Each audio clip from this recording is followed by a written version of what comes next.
Civil liberties. But thank you all for coming. We're here every week. It is an extremely important topic. It's certainly the most important event of my lifetime. I can't believe nobody's willing to talk about it. But we are here, so welcome. I'd like to introduce Marvin Sanis. He's one of our members. He ran for the U.S. House of Representatives. He's part of the platform. He's got some events coming up he'd like to tell you about. Yeah, first of all, how many of you saw the ad in the Oregonian this morning? Who reads the Oregonian? I would, yeah. Well, we tried it. We thought maybe we'd get a few more people here. There's some things coming up. In March, the 13th and 14th, we're going to have a table at the Republican Convention, the Dorchester Conference at Seaside, World Trade Center 7 awareness. We're going to have a table and just talk to some Republicans. In May, the firemen, Western United States firemen, are going to have a convention in Portland, and architects and engineers are going to have a table at that conference. So we're going to do that. Anybody wants to help out, would like help? On June 24th, we have a table at the state capitol lobby all day from 8 to 5. We're going to have a couple of projectors, some architects and engineers literature, and I need some people to help man that table from 8 to 5. It's a Wednesday, June 24th. Okay. Thanks, Tom. All right. Our guest speaker today is David Chandler. He's on the board of directors of Scientists for 9/11 Truth and the International Center for 9/11 Studies. He's a former board member of Architects and Engineers for 9/11 Truth. Well known internationally for making careful measurements of the motions of the buildings, of course, NIST changed their story in the final report to admit that Building 7 came straight down through its own structure, with sudden onset and absolute free fall for over 100 feet. That's real events of demolition. So he's been a hero of mine for a long, long time. I've looked at a lot of this stuff. It's a wonderful, wonderful human being. I'm delighted to introduce him today.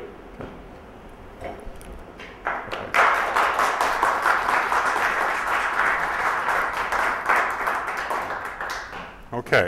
I didn't know if I was going to come to speak to 5 people or 500 or wherever in between. I've structured this pretty informally. I have a lot of materials that I'll basically put up on the screen and narrate. I don't think you want to hear me read a paper or something like that. Anyway, I'd like to know from the audience what kind of makeup there is present here. So how many of you would identify as being already somewhat aware about the issues that we're trying to raise about 9/11, the buildings being brought down by demolitions as opposed to the official story? How many of you basically tend to believe the official story? Okay, so I'm not like, I just want to know who I'm speaking to.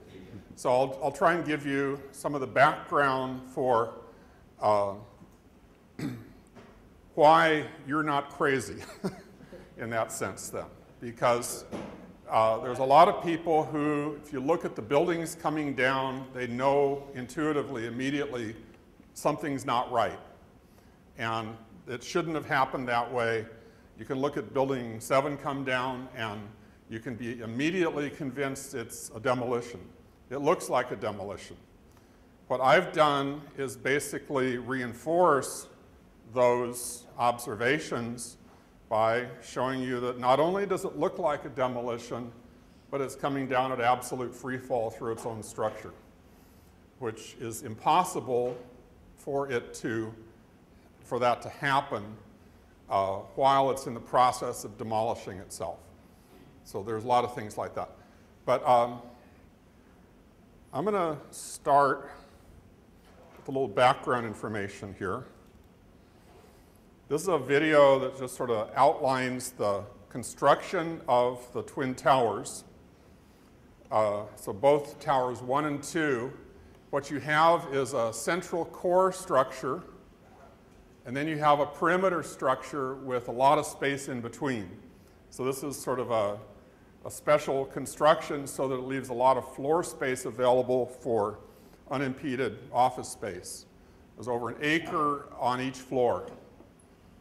Okay, it's a huge cross-section building. I think it's like 64 meters square. Okay, and then here are the actual floor slabs that are supported by trusses. And then there's at the top, that little structure looks like a spider or something on the top. That's called a hat truss.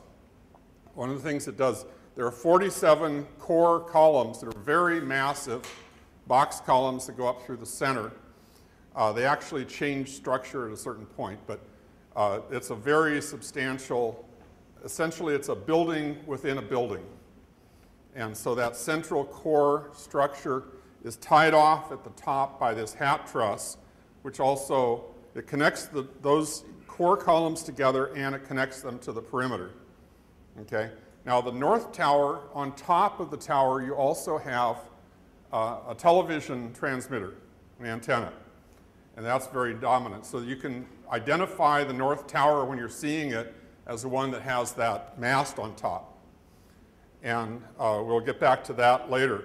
So when you see the top of the north tower coming down, which you will in a few minutes, keep in mind the structure that's supporting that mast.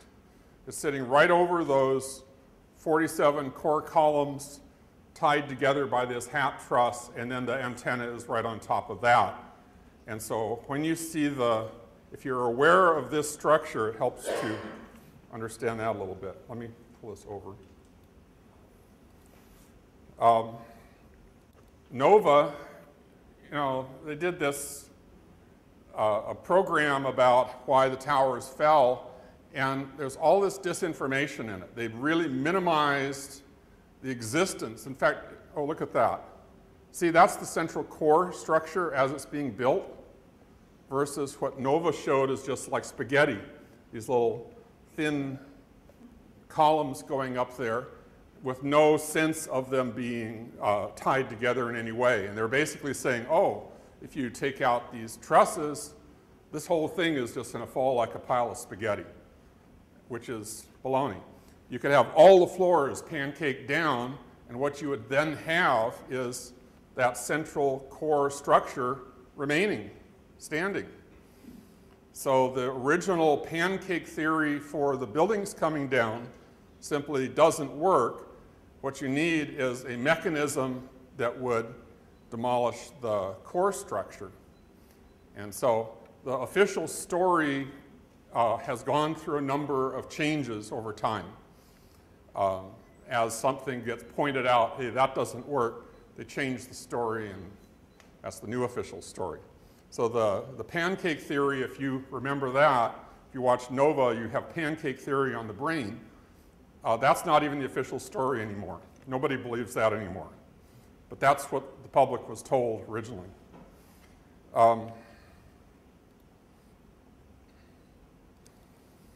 Okay, this is the way the perimeter is built. Each of these are like 3 of the perimeter columns. And if you notice, there's the various sections. One of these sections like this is 3 stories tall. If you had a person standing, it would be, you know, half the height of one of those little sections in there. These are huge, like 30 feet long or something like that. I don't have the numbers tip of my tongue, but it's 3 stories tall. Okay? And these are the things that you see flying around, ejected horizontally at some of them over 60 miles an hour. And that was what really caught my attention when I first started looking at this, is you saw such a horizontal ejection of material that there's a lot of things that don't look right. What those things weigh, would you estimate? Depending on the height in the building, because they're stronger at the bottom, and then they sort of like a pyramid. In other words, they're built to take what's above them, right? So, but typically I think about 4 tons for one of those, something like that. We'll take a pretty big cannon and shoot the 4 Oh yeah, yeah. This is the trusses that span between the outer walls and the core, and they're very large cross section. And also notice that there are bridge trusses that go sideways. In other words, it's a two-dimensional grid of trusses. When they showed this on NOVA, they didn't even mention the grid trusses. They acted as though each one of these could fall and they could fail independently. But you're not going to have these trusses falling independently because they're not built the way they were shown on the program. So they're tied together very substantially. There's not that much concrete in the building, but these floor slabs are poured on a metal decking here like this, and they have like 4-inch floor slabs poured on top of that. Okay. Okay, I'm going to show you a little bit, if I can, sometimes I have trouble getting this to run. I might have to try it a couple ways. I used a program when I was doing my analysis. Originally, I used a program called Physics Toolkit. It's pretty primitive. It was not designed to be used as I was using it. This is a more advanced program that does what I was doing, only better, and it's called Tracker. And one of the things I've done, by the way, is you can import a video in this and analyze it. I've put up a physics lab on my website. So if any of you are teachers or students or would like to actually duplicate the kind of measurements I did, all the pieces are there. You can actually import the videos, use the tools to measure and so forth. I even have the material that you can use to calibrate the videos so that you can get good measurements. So, but here's the way this works. If you import a video into this tool, this is just me dropping a soccer ball at a school where I once taught. Over here it shows, okay, here, before I do that, if I turn on, okay, see that little mark there? As you step through it, see I put a little mark on each frame as the ball drops. And that mark, then the position on the screen, and then the timing based on it's every 30th of a second, you know, you have a frame. From the timing and the position, you can actually do a graph of various things. So right now it says over here y. That's the vertical height as a function of time. So it just looks like a parabola there. If I change this to be a velocity, a downward velocity, notice it comes out a straight line, or essentially a straight line. And that's because when you drop something in Freefall, the speed starts off at 0. As soon as you let go of the object, it's moving at 0 speed. But then it picks up speed, and it picks up more speed, and picks up more speed as it falls. And it'll pick up the same additional amount of speed every second. And so the amount of speed you gain each second is what you call acceleration. And so there's a characteristic acceleration for gravity. So anything you drop, big rock, small rock, they'll drop at the same rate. But anything you drop, it'll gain downward speed at the rate of 9.8 meters per second every second, or roughly 32 feet per second each second. So we call that 32 feet per second squared. And it's how many feet per second of speed do you gain every second? That's what that's talking about, okay? And so it comes out like a linear graph. Now, if I go over here to analyze, it'll just show the graph. And now, I'm going to say a curve fit. I can choose a range of data here. And look over here. Here it gives the equation of the line if you're into that. But over here, there's this number right in here. And, well, whatever it is, that number where the arrow's pointed says 9.75. So what it's doing is it's using these data points I've selected and fitting the best straight line that fits through that data. And it's coming out very close to 9.8, as I told you. meters per second squared, right? That's the acceleration of gravity. And so depending on exactly which points you choose, here's 9.78. So that's the character of measurement data is there's always a little bit of random error, you know, measurement error. And so it's not a perfect exact fit. You just put the best line you can through the data. And that's the nature of doing science, all right? And so to the ability of this to do the measurement, you're pretty much right at the freefall limit because that's what you're looking at. You're looking at something, there's almost nothing acting on the ball except for gravity. There is air resistance. And at the very end, you can see it trailing off a little bit. I don't know if you saw that. Like right down here. See at the very tail end, it sort of is above the line out there a little bit. Because even after falling that short a distance, there's a little bit of air resistance that's showing up in the picture. Okay, so anyway, you can measure stuff like that. And so we have a tool. Okay, the North Tower is one of the twin towers. It has that mast on top, as I told you. And what I've done here is I've imported that into Tracker. And I have a point here that I've put on this little piece of the edge of the roof line that you can see there. And I'm going to follow that frame by frame as it goes. And so you only have it for a short distance before it descends into that cloud of debris. But for that few seconds, you can actually track and see how it moves. Okay? Now, by the way, before we just start talking about numbers and measurements here, notice the very first thing you see moving. Like as soon as this building starts to collapse, watch that mast and roof line right there. Okay? Now, let's come back. Down here at the bottom, where you see those flames and things, that's like the break point. The way that Blatant, I mean, he's a structural engineer who did the sort of a classic analysis of this 2 days after the event and got it published. And that became the basis of the NIST investigation here. And Blant's theory is this top section acted like a pile driver crushing down the building underneath it. That's his sort of a model. Because he recognized, he didn't go for this pancaking floors, he realized that crushing those core columns was really the nub of the problem.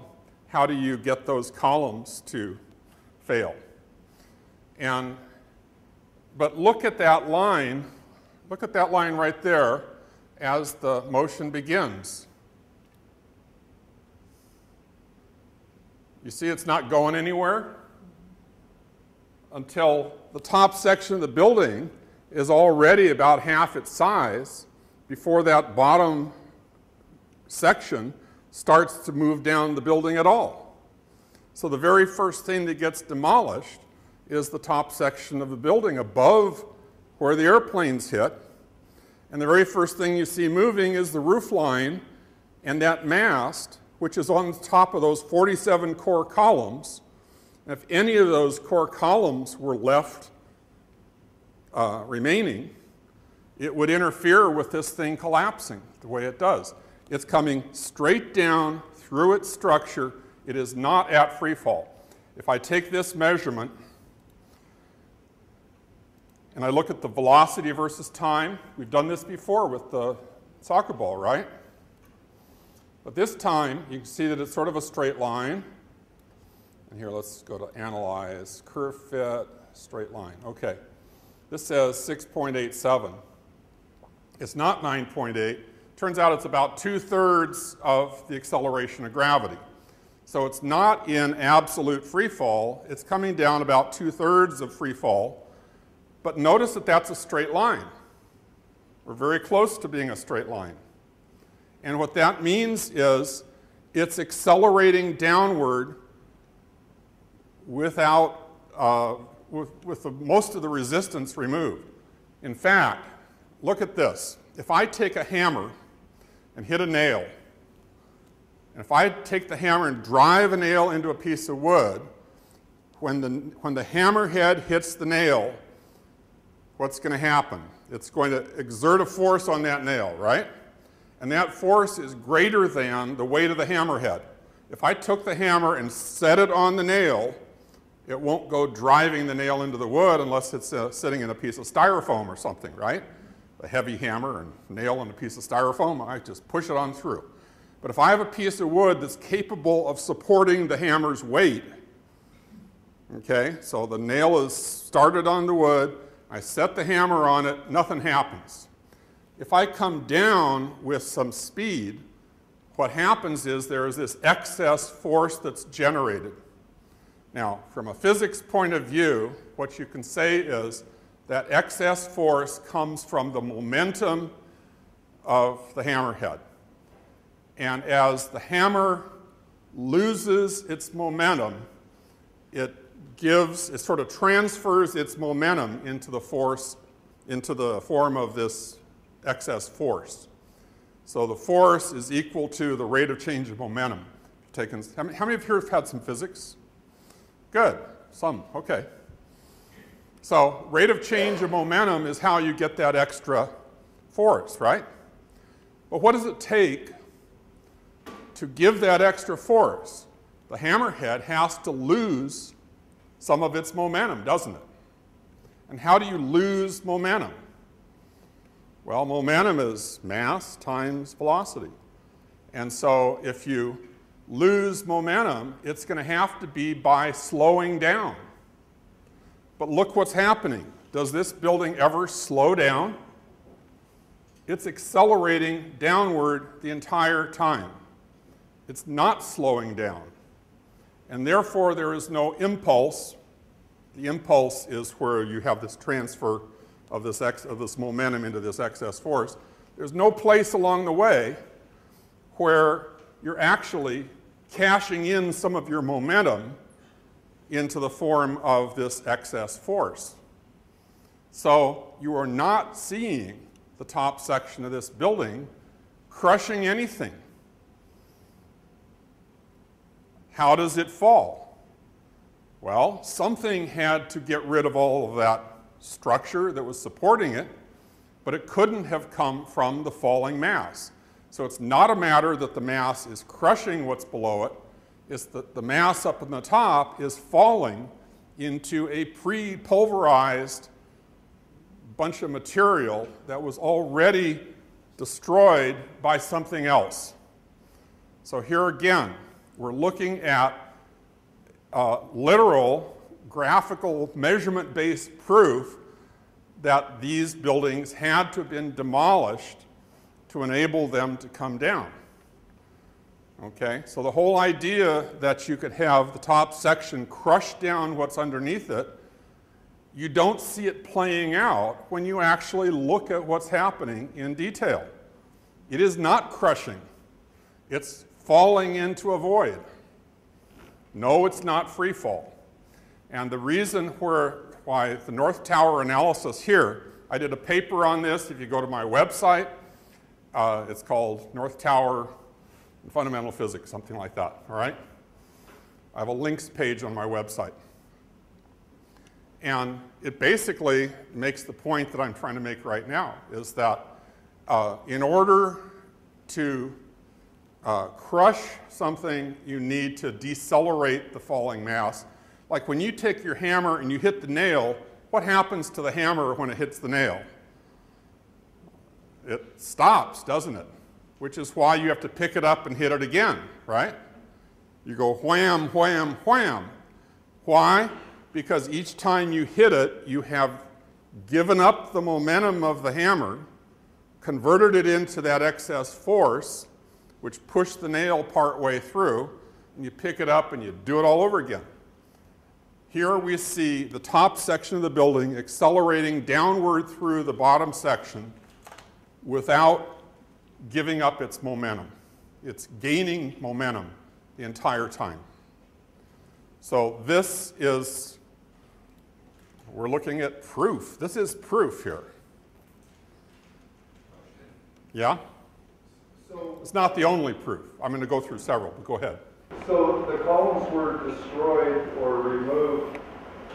Were they removed starting from the top going down, or from that baseline where the fires were shown going up? How were those columns removed? The point at which the actual break occurs appears to be a couple of floors above where the plane hit. So it's not actually even where the plane hit, but it's a few floors above. I don't have the floor numbers on the tip of my tongue, but there's a point in there where it appears that the columns had to have been pretty much synchronously demolished. But were they removed going upwards or going downwards from the top? Or were the explosions or removals, was it a downward progression or an upward progression to get that tower, the upper portion of the tower, to disintegrate? Well, if you cut it in any way, the weight would start the downward process. And so I just know that the initiation of the demolition occurred starting at a floor right about that level, just above the plane level. Whether there was a sequence that went on up, I'm not sure. In the south tower, it's interesting, the plane hit a lot lower. So there's a lot larger top section. And as that top section starts to come down in the south tower, and it actually starts to fall off the building, and it tips. But you can actually see flashes up in the top section of the building. So there is demolition going on all the way to the top. And there's good reason to believe the entire top section of the building was demolished before it ever hit the ground. Okay? Same thing here. The top section of the building was demolished as it was falling into this cloud. There's no sign of that top section continuing to exist anywhere else in the fall. So yes, I think explosions were going on high in the building. And did the TV tower also disintegrate completely? No, the TV tower is in the rubble pile. I did see a picture of that, but the framing of the building itself, you know, if you have a normal collapse of a building, like from an earthquake or something like that, you tend to have big chunks of structural components surviving into the rubble pile. This is disintegrated into individual beams. It is disassociated materials that are in the rubble pile. And virtually all the concrete has been turned to dust before it ever hit the ground. And that's one of the things. There's almost no concrete in the rubble pile. It's all over New York City. Okay? So whatever was happening during this process. I'm going to continue here a little bit. This is just showing you the layout. I'm going to be talking about Building 7. That's over here. You can see this brownish looking building across the street from the North Tower. The North Tower didn't show the mast on top, but that's it here in the foreground. The South Tower is over there, and Building 7 is across the street. It's about half, not quite half the height of the Twin Towers. It's a huge building. By the way, if you were to, I don't know if I have the picture here or somewhere else. Okay. Here's a picture of a football field, and the red is the footprint of the Building 7. Building 7 would occupy virtually the entire area. Those are the end zones out there. It's 100 meters along the long edge, and it's almost the same width as the football field. So it is a mammoth building. It only looks dwarfed by the Twin Towers being beside it. Okay? And so this building supposedly came down from fires on a few floors, burning only a few hours. I mean, that's the theory, but I'll come back here in a minute. One of the earliest things that caught my eye is just how broad this whole expanse of debris was. It didn't seem like it was just tumbling down. It was being blown outward. This is the same shot that I did the measurements on. Okay, watch on this one. I'm going to pause it if I can here. I'm not sure where the little pause button is. Well, there's so many things to see here. I may play it again. This is the North Tower scene from the west side. Brooklyn Bridge is in the background.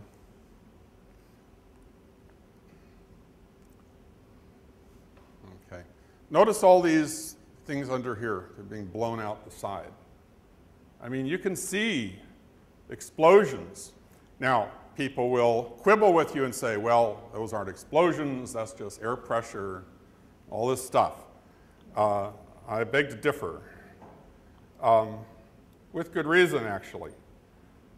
Here. There we go. I'm going to play this through one more time. Okay.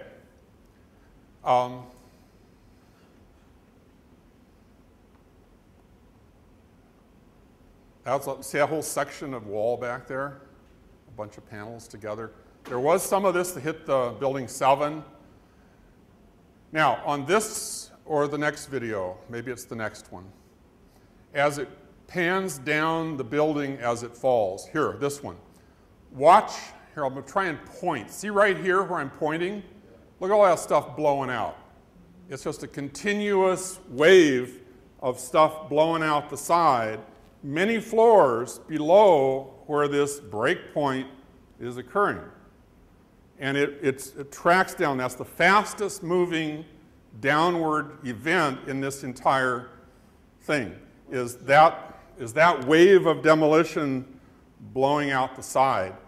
I did one where I was tracking how fast it came down even after the cloud came. I put little markers on there and tracked.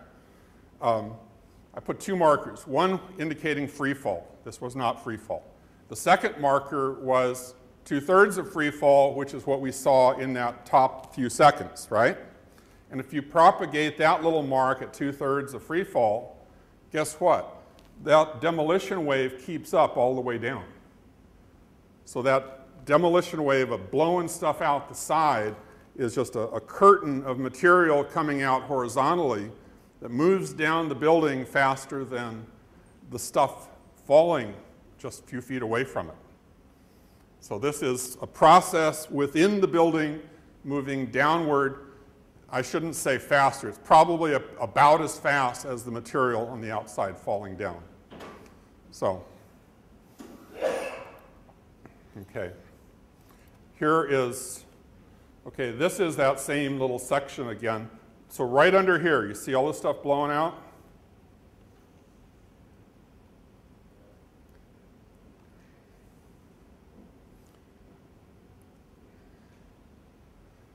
And this is a closer up view of the same thing, and then it'll come to a corner view. So here, I'm going to pause this. Now, if you have this wave of material blowing out the side, and then up here, higher than where that wave is happening, you have individual puffs coming out. How can that be due to air pressure? You've already blown out the walls. That happened first. That's already come by. And now you have these little pinpoint blowouts. It's crazy. It cannot be air pressure because you have a vessel where it's already been torn apart. There are no walls to hold the pressure. You have to blow out these very heavy windows. In fact, some of these are blowing out where there aren't any windows. And you have it throwing all kinds of material out. But that's happening where it's already had the walls opened up by this earlier wave of demolition. So these are like grasping at straws, trying to come up with rationales. What we are seeing is explosions. You're seeing it, and there's very good reason to believe that that's actually what we're looking at. I want to keep going a second here.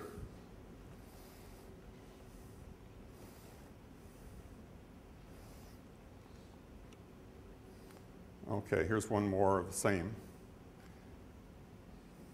See, up here, there's all these pinpoint explosions going on, but the lower stuff is what came by earlier. That's the point I was trying to make there. Now,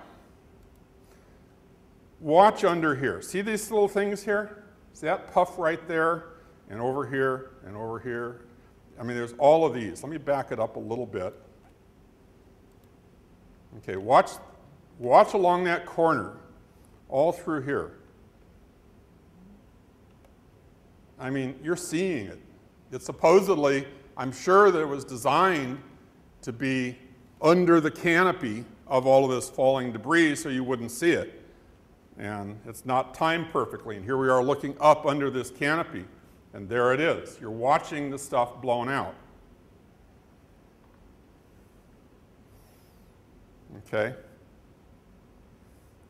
This is one. A friend of mine, okay. A lot of the stuff I've done on this has been in connection with Architects and Engineers for 9/11 Truth. Well, I didn't work that closely with the organization as a whole, but there are particular individuals within that group that we really collaborated closely. One guy is a physics student down in Tucson, Justin Keogh. There's another guy who's, I describe him as sort of a kid. He's not a kid, he's in his 40s, but I mean, he's a film geek. I mean, he's into collecting every last scrap of video that exists about 9/11, and he can put his fingers on it immediately, and he knows what he has. And I can call him up and I can say, I saw this little video clip on YouTube and it had this spire right in line here, and I saw something funny going on, and he said, oh yeah, that's from such and such a DVD, and he has a clip of that in my inbox within the hour. I mean, that's how good he is to work with. And one of the things he does is he takes a lot of these videos, and you'll see some of them where the frame is doing this, but the buildings look stationary. That's because he's gone through it frame by frame and rectified the motion. So you can see a stabilized version of these motions, and that was done, Nate did that manually. And it's an amazing job. And I just want to make sure I give him credit for that. But he's the one who put this little composite here together. Let me go on here.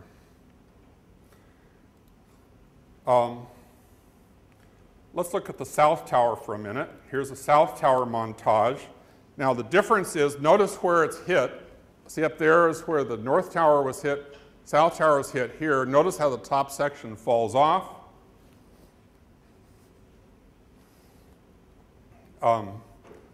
It's falling towards the east. Now here it is from the hotel across the street, and it's falling right towards us. And I'm going to back that up. And this is so, here, I got to catch it earlier. All right. Look at that section as it's starting to tumble, and look at that roof line, okay? Now follow that roof line.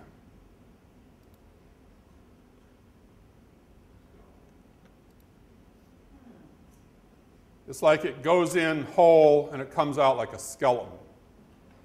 Okay? There's demolition going on in that top section of the building so that it turned that solid section into this bunch of loose material already in that short a time, as it just creates this wave of the clouds. And I've done a number of videos. If you look at my website, I've tracked a few of these things. See this piece right over here where the arrow is? That fragments in the air. Here it is going along, and boom, it blows into two, and then each of those pieces blows into two. So you're actually watching explosions in the air. So there is explosive material in the debris that continues to be at work as this goes along. In fact, right there, you see that? Here, just watch that little piece. This is not the one I did the analysis on, but that's the piece. You see how it blew apart there? It's hard to catch here. I did a slow motion, and so go to the website and you'll see that. Now here it is, the building is falling to the left. Now, This one has, oh, there's so much stuff to look at in here. Okay. One of the things that NIST, by the way, NIST, National Institute for Standards and Technology, that is the agency, it's an agency under the Commerce Department, and that's the agency that the Bush administration assigned the task of explaining the building collapses. Okay? It is not a regulatory agency. They don't do forensics. It was a building safety investigation. And in their charter, they explicitly said that they had no authority to hold anybody accountable for anything. I mean, this was a non-investigation investigation. And they narrowed the definition of their mandate to account for why the buildings fell. They came right up to the point where they said, and because of such and such, total collapse was inevitable. They handled the rest of the entire event in one sentence like that. They did not explain what you're seeing when you see the buildings collapse. They went up to a point where they made the flat-out, unsupported assertion that a certain thing was what caused it to happen, and then they said nothing about anything beyond that. So it was anyway, one of the things that NIST claims that triggered the collapse for the Twin Towers was that these perimeter walls, which are 14-inch box columns of very high-grade steel. The perimeter columns were made of stronger raw material than the core columns even, very stiff. But you see these perimeter columns bending in, and they claim that what happened was that those trusses, those floor trusses, were being heated, and the heating caused them to sag. And as they sagged, they pulled those wall elements in and caused them to fail. And then somehow, magically, the core columns, they don't even talk about it, but somehow the instability propagated around by hand waving, and then everything fell, okay? But watch these things. These perimeter columns come in very quickly and only at the last minute. And by the way, they've done some calculations. If you try to heat up these floor columns, these floor trusses, until they would pull in, they actually would sag and they wouldn't pull anything in. You can't get it to work. It's a mechanism that does not work. But watch it happening here.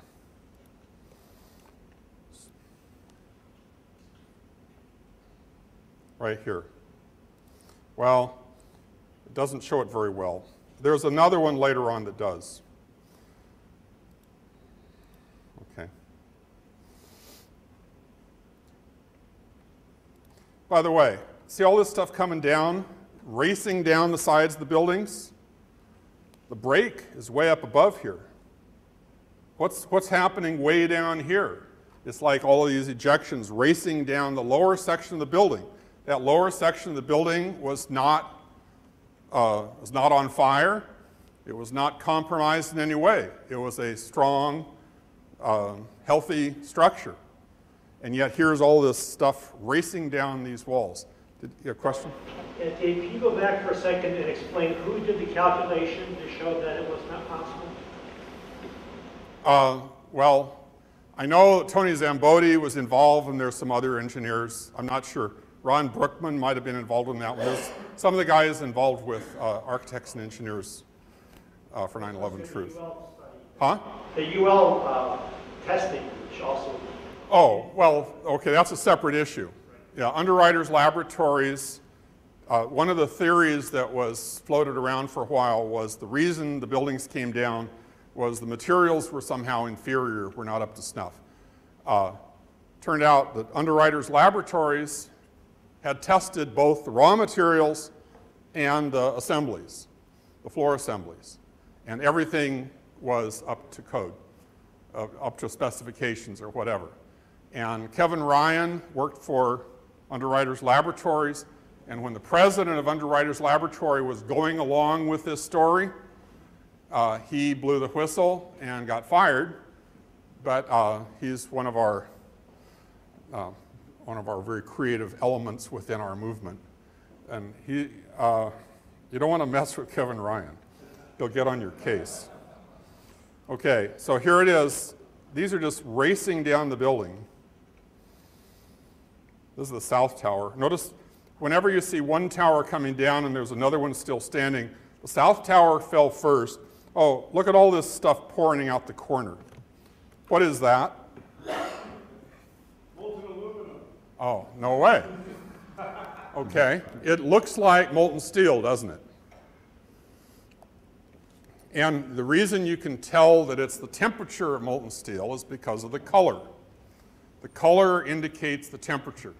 And in fact, it doesn't matter what the material is, any material that's heated to that temperature will be approximately that color, all right, due to the radiation. If you have molten aluminum, it melts at a much lower temperature, and so it won't look yellow like that. It also is a very reflective material, and so when aluminum melts, it will look silvery, like a pool of mercury, all right? So this is not, I mean, NIST, see, NIST comes out and says, oh, that's just molten aluminum. No way, this is not molten aluminum. They said, oh, well, it's molten aluminum mixed with organic materials like the carpets and stuff like that. Well, Stephen Jones tried an experiment trying to mix all kinds of combustible materials with aluminum, and guess what? The other stuff floats on top. The aluminum won't mix. And no, the aluminum looks silvery. This is not molten aluminum. This is either molten steel or molten iron. And the reason I can say that is that one of the sources of iron, not steel, is what they used as one of their incendiaries, which is thermite. And I'll get to more about thermite in a little bit. But there is a source of actual iron that this could be, all right? But here it is, pouring right out of the south tower a minute or so before it collapses.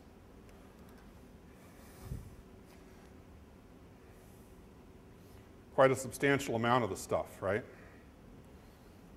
By the way, how do you melt iron or steel?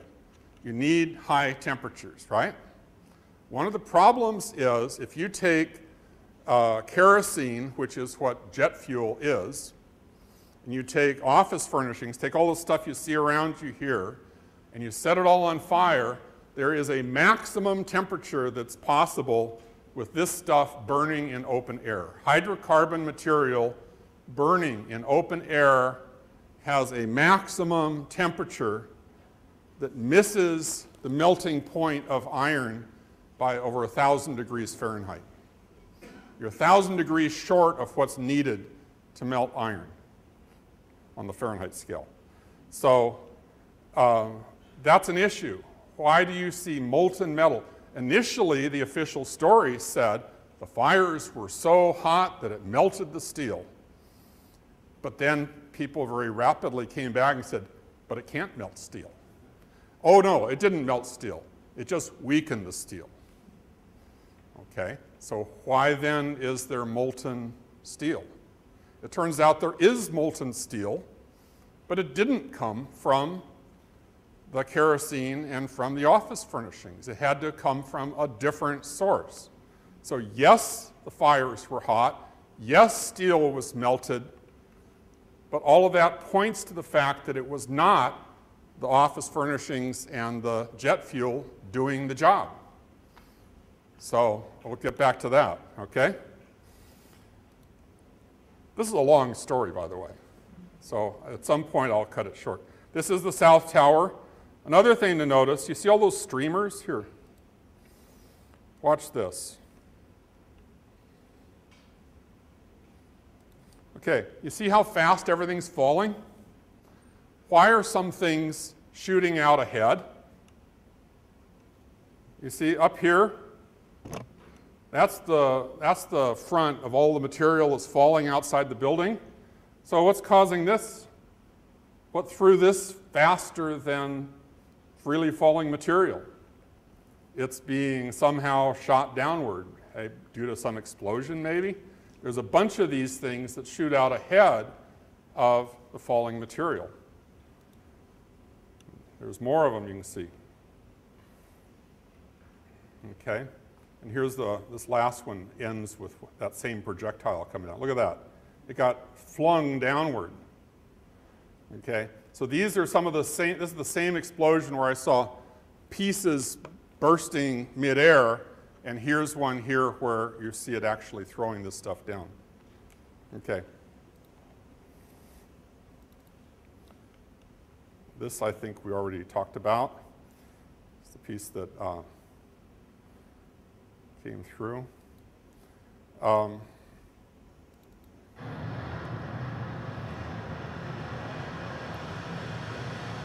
at all this. So you see this racing row of ejections, and you also see individual ejections lower, like down here. See that? I mean, there's a lot of visual evidence here. And then you have these lone little things down here. Stuff's going on there.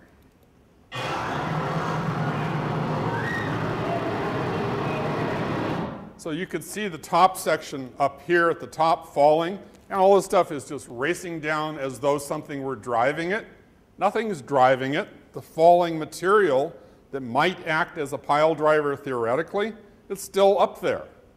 And all this stuff's going down the sides of the building anyway.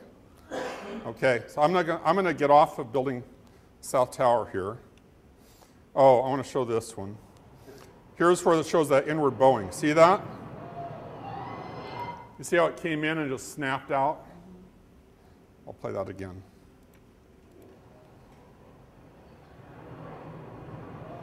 Okay, here's a rational explanation for that inward bowing. The floor trusses did pull those in, but it's not because the floor trusses by their own weight sagged. It's because the core columns have already been cut. The core is coming down, and these trusses are still attached to the perimeter columns. And as the core starts to fall, it's pulling the outer walls inward at the same time. There's another piece. It's not just this one wall. It's, this is at the corner. You can see I just did a little loop there. You see it all pulling in on both sides there? And I see how sudden it is? It's like when the core starts to fall, it pulls it in and it snaps back, all right? So this is a stabilized version. This is one of those that Nate did where you can see the frame out here moving all over.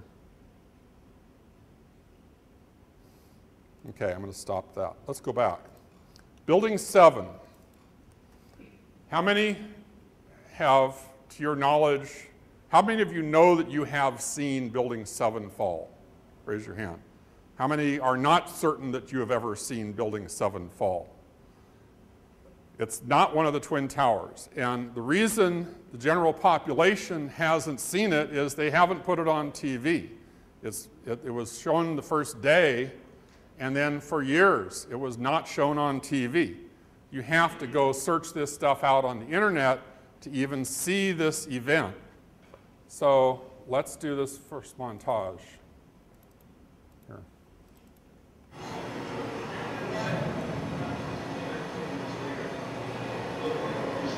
So the first penthouse falls.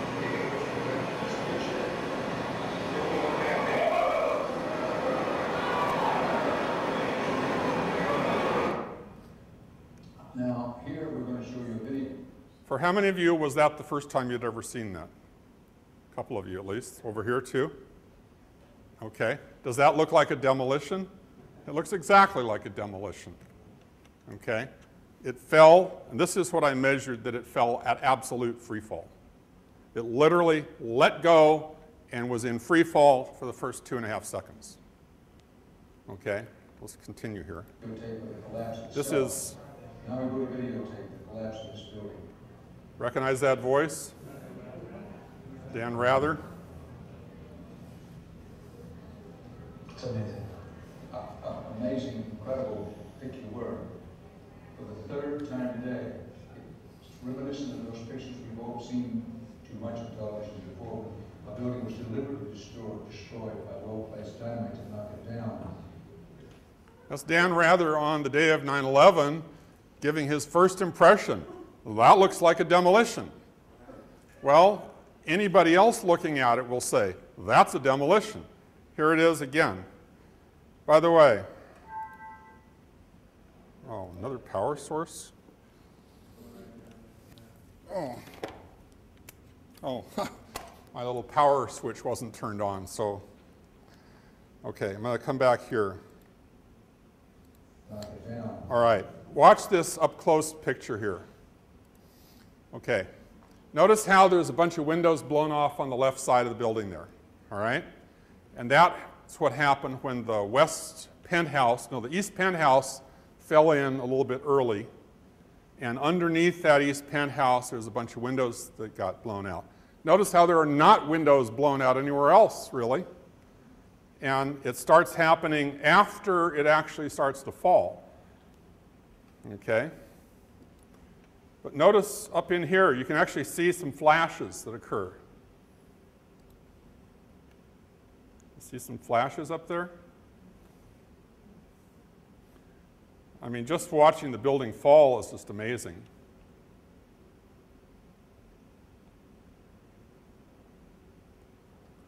Okay. Now, here's my contribution to this conversation here. Here's tracker. Okay. This is the Dan Rather perspective here. And this little thing right here is calibration. I was able to, when NIST came out with their Building 7 report, it was separate from the Twin Towers report they did. And they gave information in the report on the height of 2 points vertically that they used to time the fall. I thought, wow, that's just exactly what I needed. So I figured out where the floor was that they're talking about, and then the roof line, okay? The top of the parapet, they called it. And by knowing the actual real-world distance between those points, you can calibrate from counting pixels to counting meters or feet, whatever you want, all right? And so that's where you can get a good measurement out of this. And so watch.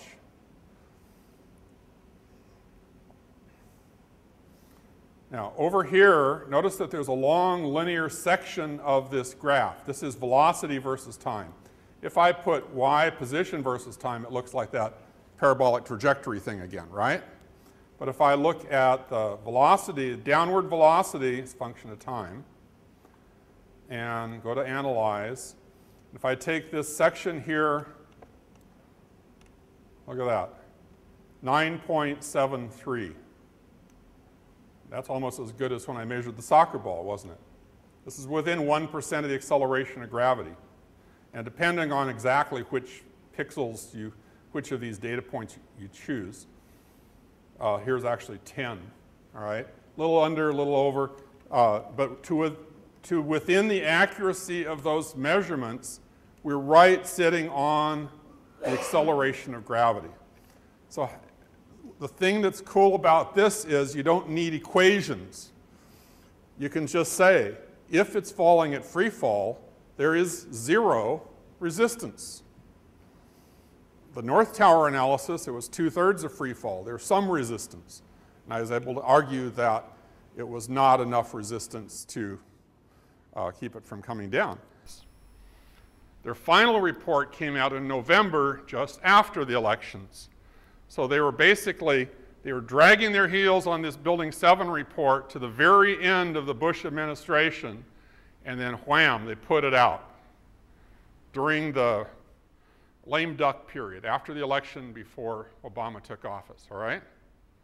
So in 2008, in August of 2008, they were claiming that Building 7 came down 40% slower than free fall. And you're looking at it. Is that 40% off from freefall? No, it's within 1% of freefall, and depending on which data points you pick, it's a little bit over, a little bit under. You see what I'm saying? So, amazing. And so I jumped into the act. I mean, that was where, this was what really, this is the reason I'm known in the truth movement, is because I didn't let that get by. I don't think I have it here, but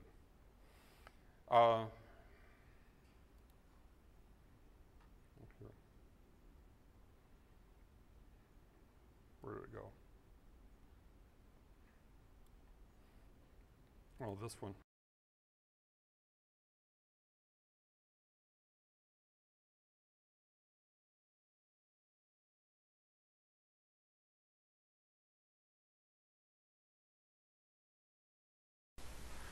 In August 2008, after a 7-year delay, NIST, the government agency charged with investigating the World Trade Center collapses, released the draft of their final report on the collapse of World Trade Center Building 7 for public comment. In that report, they claimed that the time for the building to fall the first 18 stories, that's the part of the collapse visible on many videos, was 40% longer than it would have taken had it been in freefall. I responded with a video posted on YouTube called WTC7 in Freefall, in which I showed that for approximately 2.5 seconds, Building 7 fell at a rate indistinguishable from freefall. Furthermore, in that video I showed that NIST's methodology was not a valid way to analyze the true motion of the building. NIST's measurement was not just wrong, it was fraudulent. Then on August 26th, NIST staged a technical briefing in which engineers and others with technical credentials could pose questions. I'm a high school physics teacher, so I figured I would be excluded. However, I went ahead and registered, citing my membership in the American Association of Physics Teachers as my professional affiliation. By the way, I am not speaking for AAPT. That was just my passport into the briefing. To my surprise, my credentials were accepted and I was able to pose a question. Here's a little of how it went. Our next question comes from David Chandler of the American Association of Physics Teachers. Any number of competent measurements using a variety of methods indicate the northwest corner of WTC7 fell with an acceleration within a few percent of the acceleration of gravity. Yet your report contradicts this, claiming 40% slower than freefall based on a single data point.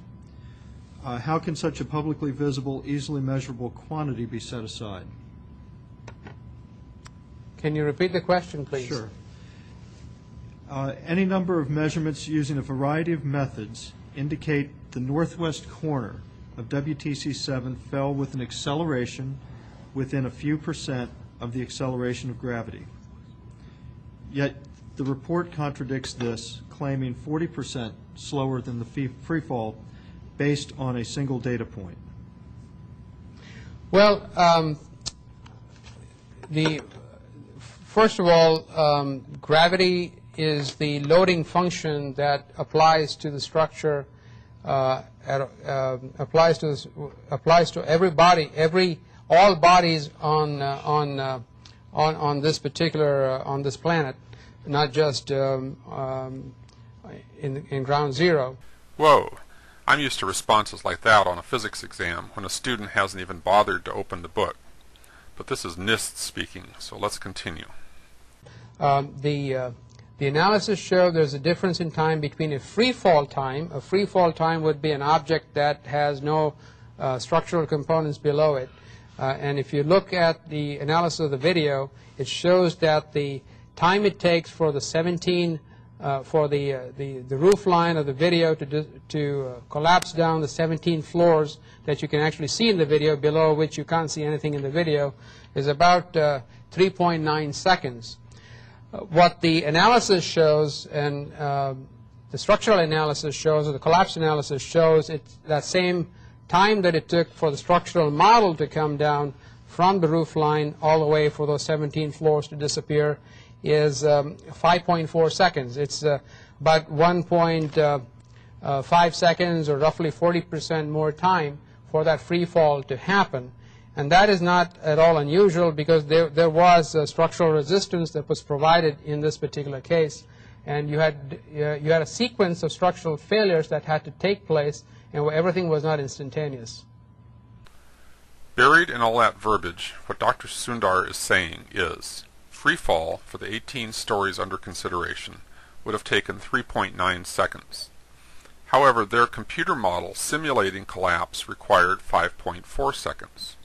The slower collapse time was to be expected since there was structure supporting the building as it fell, slowing the fall, that there was a progression of failures that had to take place, and that these were not instantaneous. All of this makes sense as long as you don't look at the evidence. The evidence shows that freefall actually occurred, but since their computer modeling could not come up with a scenario that would allow for freefall, they had to declare freefall out of bounds and try to cover up the evidence. The problem is, unlike the columns and girders buried deep inside the building, the motion of the building is right out in plain view. Since their model predicted 5.4 seconds for the 18-story collapse, they dutifully conjured up a 5.4 second measurement to match. They had to stretch themselves to do it, but they did it. They found the disappearance time, then they went out of their way to pick an artificially early start time, exactly 5.4 seconds earlier. This they compared with freefall time. This next question comes from Dr. Stephen Jones. NIST discusses the fall time for WTC-7 on page 40 of the summary report, where it's stated, assuming that the descent speed was approximately constant. However, observations by others of the descent speed show that the building is accelerating rather than being at constant speed. So the question is, why did NIST assume that the descent speed was approximately constant? Stephen Jones was calling attention to the obviously erroneous claim on page 40 of the draft report that stated that the building descended at constant speed. I'm sure constant speed was a simple misstatement. The correct response should have been, whoops, we'll fix that. But no, here's how they handled that question. Force of gravity obviously is the acceleration of gravity is what's at the driving force, and our calculation was based on the amount of time from the top of the parapet to fall till it disappeared from view between the two buildings seen in the video. That time was established from the video by single frame search of the time, so that was down to 1/30th of a second, and then we did the same thing for when the top of the parapet disappeared. We found that time to be 5.4 seconds. I didn't hear a whoops in there, did you? This is John Gross, one of the lead engineers for the NIST report on the collapse of the Twin Towers. He has a PhD in structural engineering from Cornell University. He taught engineering at the University of Colorado in Boulder. He has a long resume on top of that. Don't you think he probably knows the difference between speed and acceleration? Don't you think he could explain it with perfect clarity if he wasn't so preoccupied trying to cover his tracks? Don't you find it interesting that the 5.4 seconds he measured for the collapse time just happens to exactly match the theoretical prediction of their model? That kind of precision is incredibly rare when modeling real-world events. Incredible is the right word. It's not credible. This measurement has all the characteristics of what we call dry labbing, manipulating the data to fit a predetermined outcome. It's an ethics violation in science on a par with plagiarism. Any engineers engaging in this kind of sleight of hand should lose their licenses. The larger implication, of course, is dry labbing in this kind of investigation would constitute a criminal cover-up. After another round of quibbling, someone had to step in and bail out poor John. Can you clarify that? I think it's something that we need to clarify and correct in the final version of the report. Okay. That was August. This is November. The final version of the NIST WTC-7 report just came out, and guess what? We have a revised analysis of the building collapse rate. Constant speed is out. Constant acceleration is out. Instead, we have 3 phases of collapse. with a whopping 2.25 seconds of absolute free fall. The irrelevant 5.4 seconds is still defended in the wording, but it plays no apparent role other than CYA for John Gross and Associates. So free fall is hereby official dogma. How are they going to handle all the ramifications of that inconvenient fact? Read on. It says, the 3 stages of collapse progression described above are consistent with the results of the global collapse analysis discussed in Chapter 12 of NIST's NC Star 1-9. That's it. Freefall went from an impossibility that required backflips in logic to obfuscate, to a simple fact to be measured, then declared consistent with their fire-induced collapse hypothesis. Apparently they have now decided that freefall is okay as long as it is seen as a part of a longer stretch of time that covers the required 5.4 seconds. In other words, they dropped the bullying tactic of blowing smoke to obscure the facts, and adopted an alternate bullying tactic: cover it with a lie and walk away. However, NIST cannot walk away from freefall. Now that NIST has certified freefall as fact, take a look at the implications. So there's part 2 and part 3 that I'm not going to do, but they're on the internet. Look at what they timed here. Here is NIST's timing, 5.4 seconds. Okay? Go. Each revolution of the circle up there is 1 second. That's 5.4 seconds. Now, here it is backward in slow motion. And what you need to do is figure out when an honest person would have started the stopwatch to measure the fall of the building.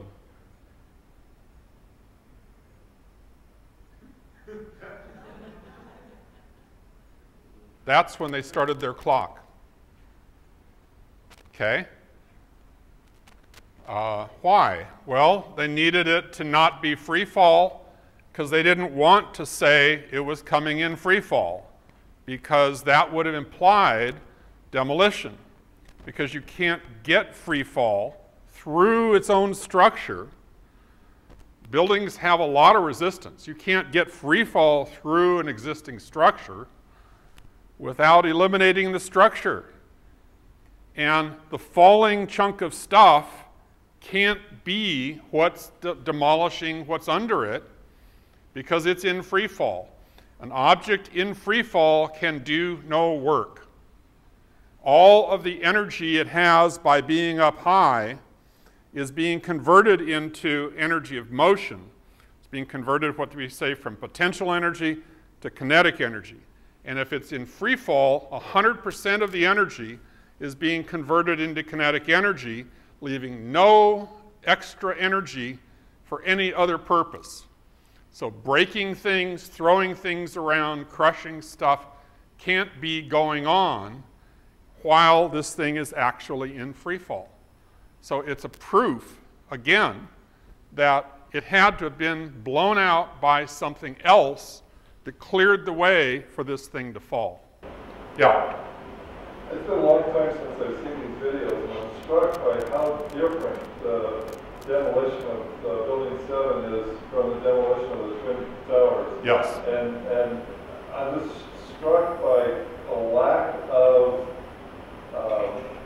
explosions or debris coming out of the Building 7. Building 7, and I'm just wondering what in the hell happened to that exterior facade I can't see how it could happen. I mean, it's just disintegrating without debris. Okay, you're seeing the top half or third of the building. It's a tall building, and you're seeing over the roof lines of the intervening buildings. So you're only seeing the very top section.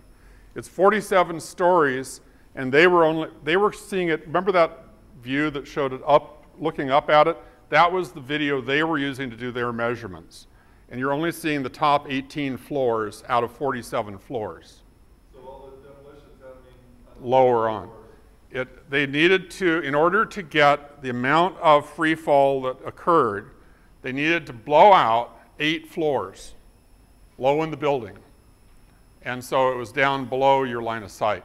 So down here, and it's probably, you know, in the very lower floors, they're blowing out 8 floors worth, which gives enough speed to this falling mass that this falling mass then, once it does engage, is able to then crush the rest of itself down to nothing. It would probably also minimize adjacent damage to adjacent buildings. That's one of the rationales when you do controlled demolition. I want to tell you a little story here, is that like architects and engineers keep comparing these things to controlled demolitions. And you're familiar with controlled demolitions from what you're saying, trying to bring a building down in an urban area without and minimize damage. I was teaching for a number of years at a charter school. We worked with homeschool families, and a lot of the parents are on the campus quite a bit. And one of the dads of one of these families was actually in the military as a demolitions guy, and he was in the reserves and expecting to be called back up and sent over to Iraq. But I was talking to him, and he wouldn't have any of this. He thought, no, baloney. You know, this isn't, you know, it's conspiracy theories and stuff. And I said, have you actually watched Building 7? No, it wasn't even Building 7. I even showed him the North Tower, the first one, okay? Remember that corner view with all that stuff coming out? Okay. I have a video, this little loop, where I go through and comment on this as it comes down repeatedly.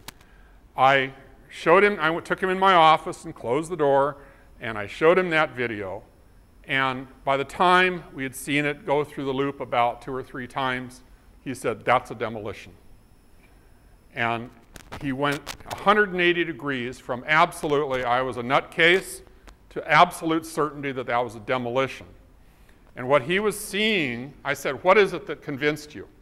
And what he's seeing in the North Tower as it's coming down, let me see if I can just pull that back up real quick.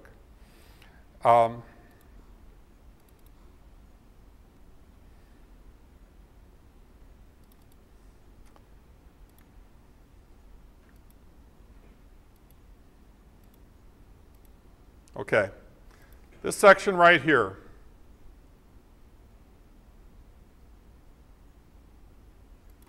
Okay, you see this right here?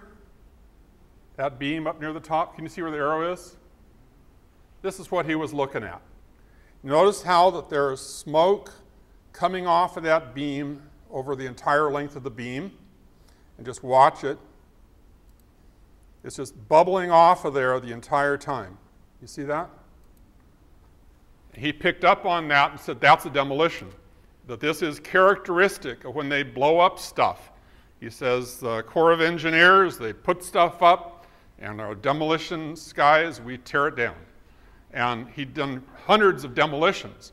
Now the difference between military demolitions and controlled demolition is the military doesn't care what else they splatter around.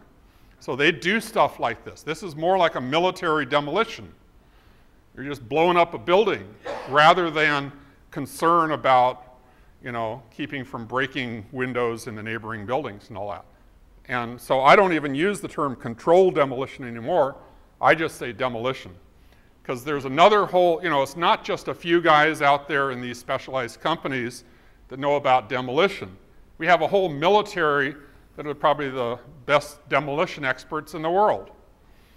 And this very clearly has fingerprints of that kind of involvement.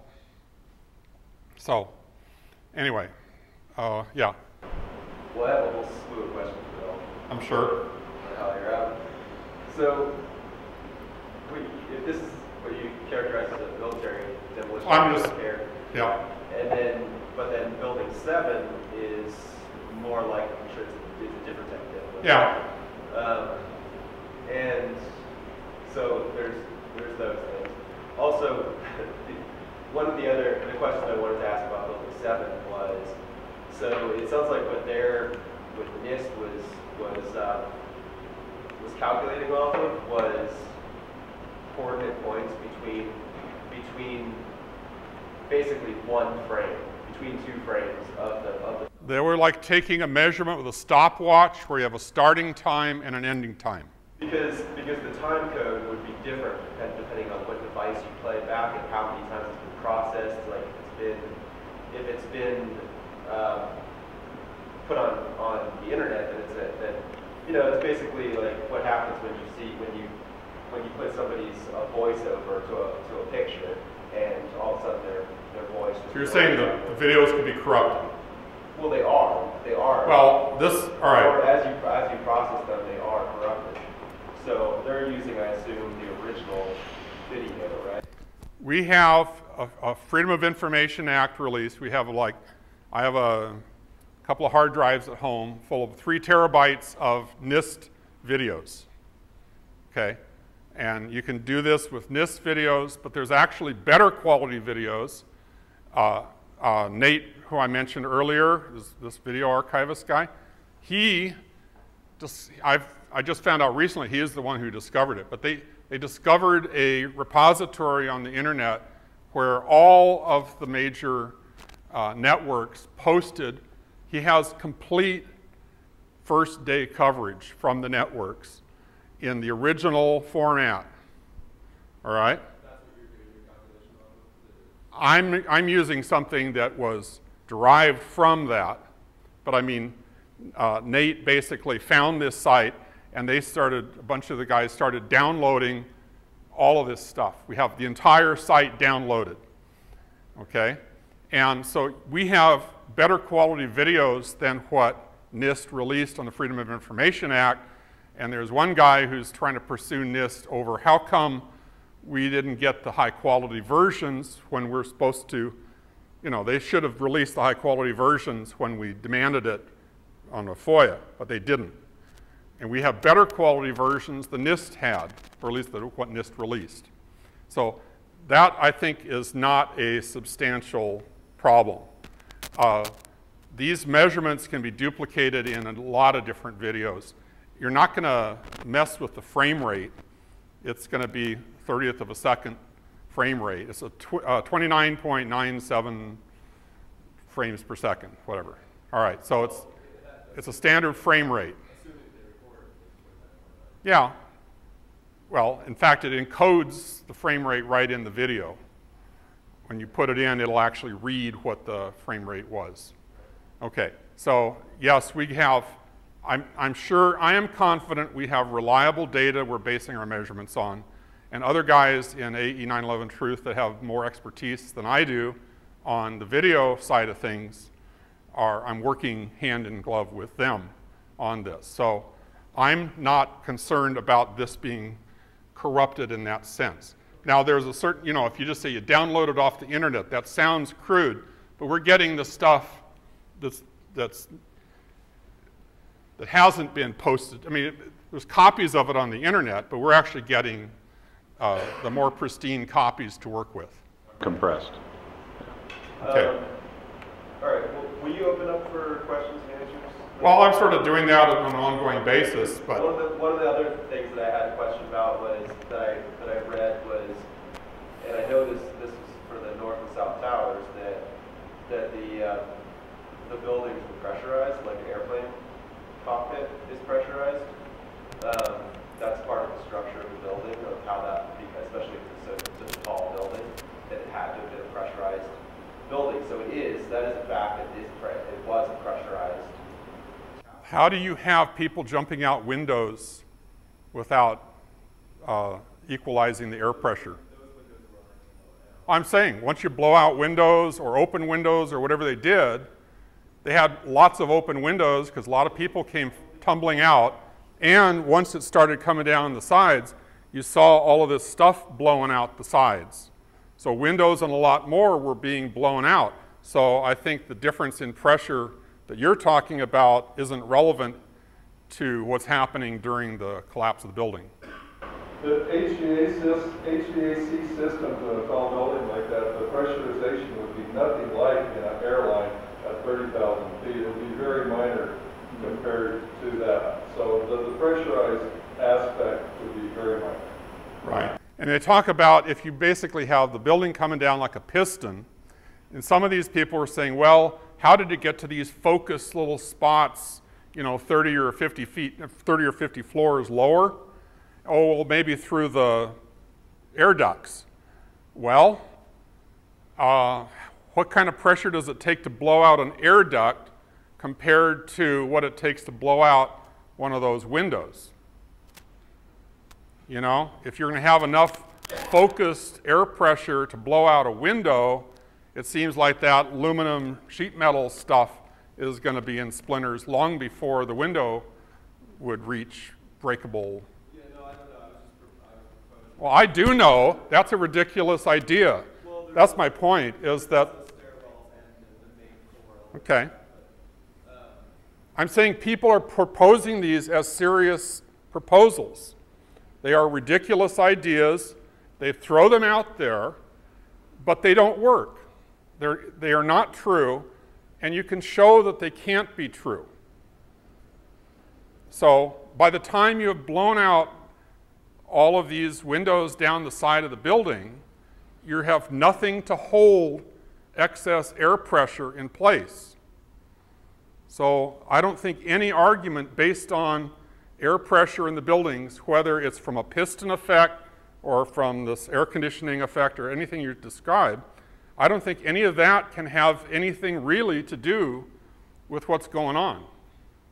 I think you can't avoid the fact we are seeing explosions. And I think that's concludable from what we're seeing here. So I'm not willing to just, wave my hands. I think you have to distinguish between silly ideas and ideas that you can support. And I mean, I'm not trying to say you're silly. I'm trying to say the people who are making these arguments and trying to make them stick. NIST made these arguments. You're quoting NIST. Maybe you're not quoting NIST, but NIST has done the same thing. And they certainly have the expertise to know that what they're saying doesn't make sense. I'm sorry I get a little bit worked up. So anyway, do you see what I'm saying though? Yes, so I basically I was just asking if I haven't heard anything acknowledging that, other than I think I read it in Paul Thompson's timeline about the building. That was one of the little offshoots that he did of the building, that the building was pressurized, and it might have been pressurized. One of the things that I was thinking about is that something that people have taken into consideration, and what would be the effects of that? Were you talking about pressurization or like hermetically sealed? Like they make an air seal. Yeah, you can't just walk into the building and like be in the climate, the environment. There was like a chamber that you walk into. There's a foyer section, and then when you get into the main lobby area, that's like the pressurized section of the building. A lot of buildings are like that, but. I just want to say, by the way, just to insert into this, I mean, I'm responding, I guess, to there's a whole culture of denial of the stuff that we're talking about. Pseudo-skeptics. And the Skeptic Society is part of that. There's the JREF forum on the internet, which is part of that whole thing. There's that whole Popular Mechanics, did a big major expose. There's National Geographic, who has done a couple of terrible exposés on television over various aspects of this. There's this whole effort to paint the 9/11 truth movement as a marginalized, non-credible response to 9/11.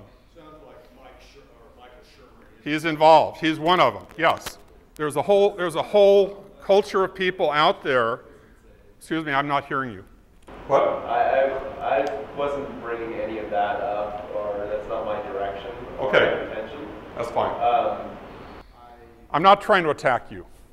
I'm basically, part of the emotion that came back out, I think, in my thing is, I've been attacked a lot, and I basically, hey, somebody called my attention just yesterday. There's this guy named Alien Entity on the internet. Go look him up. I'm his pet project. He's out there to debunk everything I've ever done. He's been at it for several years, so he won't acknowledge who he is. But I mean, there's people out there who, for whom debunking this and making it seem crazy is their way of helping this not gain traction. Well, my look at it, I don't know what they're doing, but my asking questions is for the same reason that you're asking questions. I don't doubt that. It's the scientific part of me of well, let's try and disprove something or answer, see if this has any weight. How can it not hold up? Okay. And if it holds up after all of that, then it's a solid theory. If not, then it's not. So okay. That's all the only way I'm looking at it. I don't have any problem with that, and thank you. And I'm sorry. All right. I'm just trying to explain that I feel like I sort of came on a little strong there, okay? But what I'm responding to in the process of responding to your questions is where I've heard those exact arguments made was this whole realm of debunking, all right? And so that was what I really wanted to let you know is the debunking websites, the JREF forum, the Skeptic Society, Popular Mechanics, all of those they have a major lack of credibility if you actually start looking at them critically. And so, yes, it's an interesting question, but then I think it has a straightforward answer, is that no, pressurization can't account for what we're seeing. That's my answer to it, anyway. And you can ponder that more if you like on your own. Is that okay for right now? I guess so. I mean, it doesn't say. I would ask why. Why what? Why? I mean, why pressurization can't account for the blasting out? Because once you have several waves of demolition. Did you see the one where I was talking about the lower wave had already swept through all of this, and you still have all of these pinpoint ejections coming up above there? This lower wave had already come by there. It had opened up all of these floors. There's no closed compartments to pressurize. Once you open the windows, you have atmospheric pressure inside and out. Now there's going to be, as the floors come together, there's going to be an increase in pressure like that, and so that's why you get a puff of stuff and all that. But we're talking about focused ejections through floors that haven't collapsed yet. This floor is here, this floor is here, they stay there, and there's a thing that comes out in between. What's going to cause that? It's not going to be pressure in the air conditioning system, and it's not going to be generalized air pressure on that floor, which has already been opened up. It doesn't work as far as I can see. Okay, I guess that's as far as I need to go on that one right now. Any other questions while we're taking questions? I'll try not to jump down your throat. Sorry about that. But you're passionate about it. Oh, yeah. Why you're trying to bring down information. You have to be passionate, else you wouldn't be doing it. Sure. No, I've been at this for a few years, and you have to sort of back up every once in a while. And I get into seeing these buildings come down, and I'm looking at jets, and I'm looking at stuff being flung around. The other thing is, that building had a couple thousand people in it. It was coming down with people inside. So we're talking about something with visceral information here. I have here, just a second.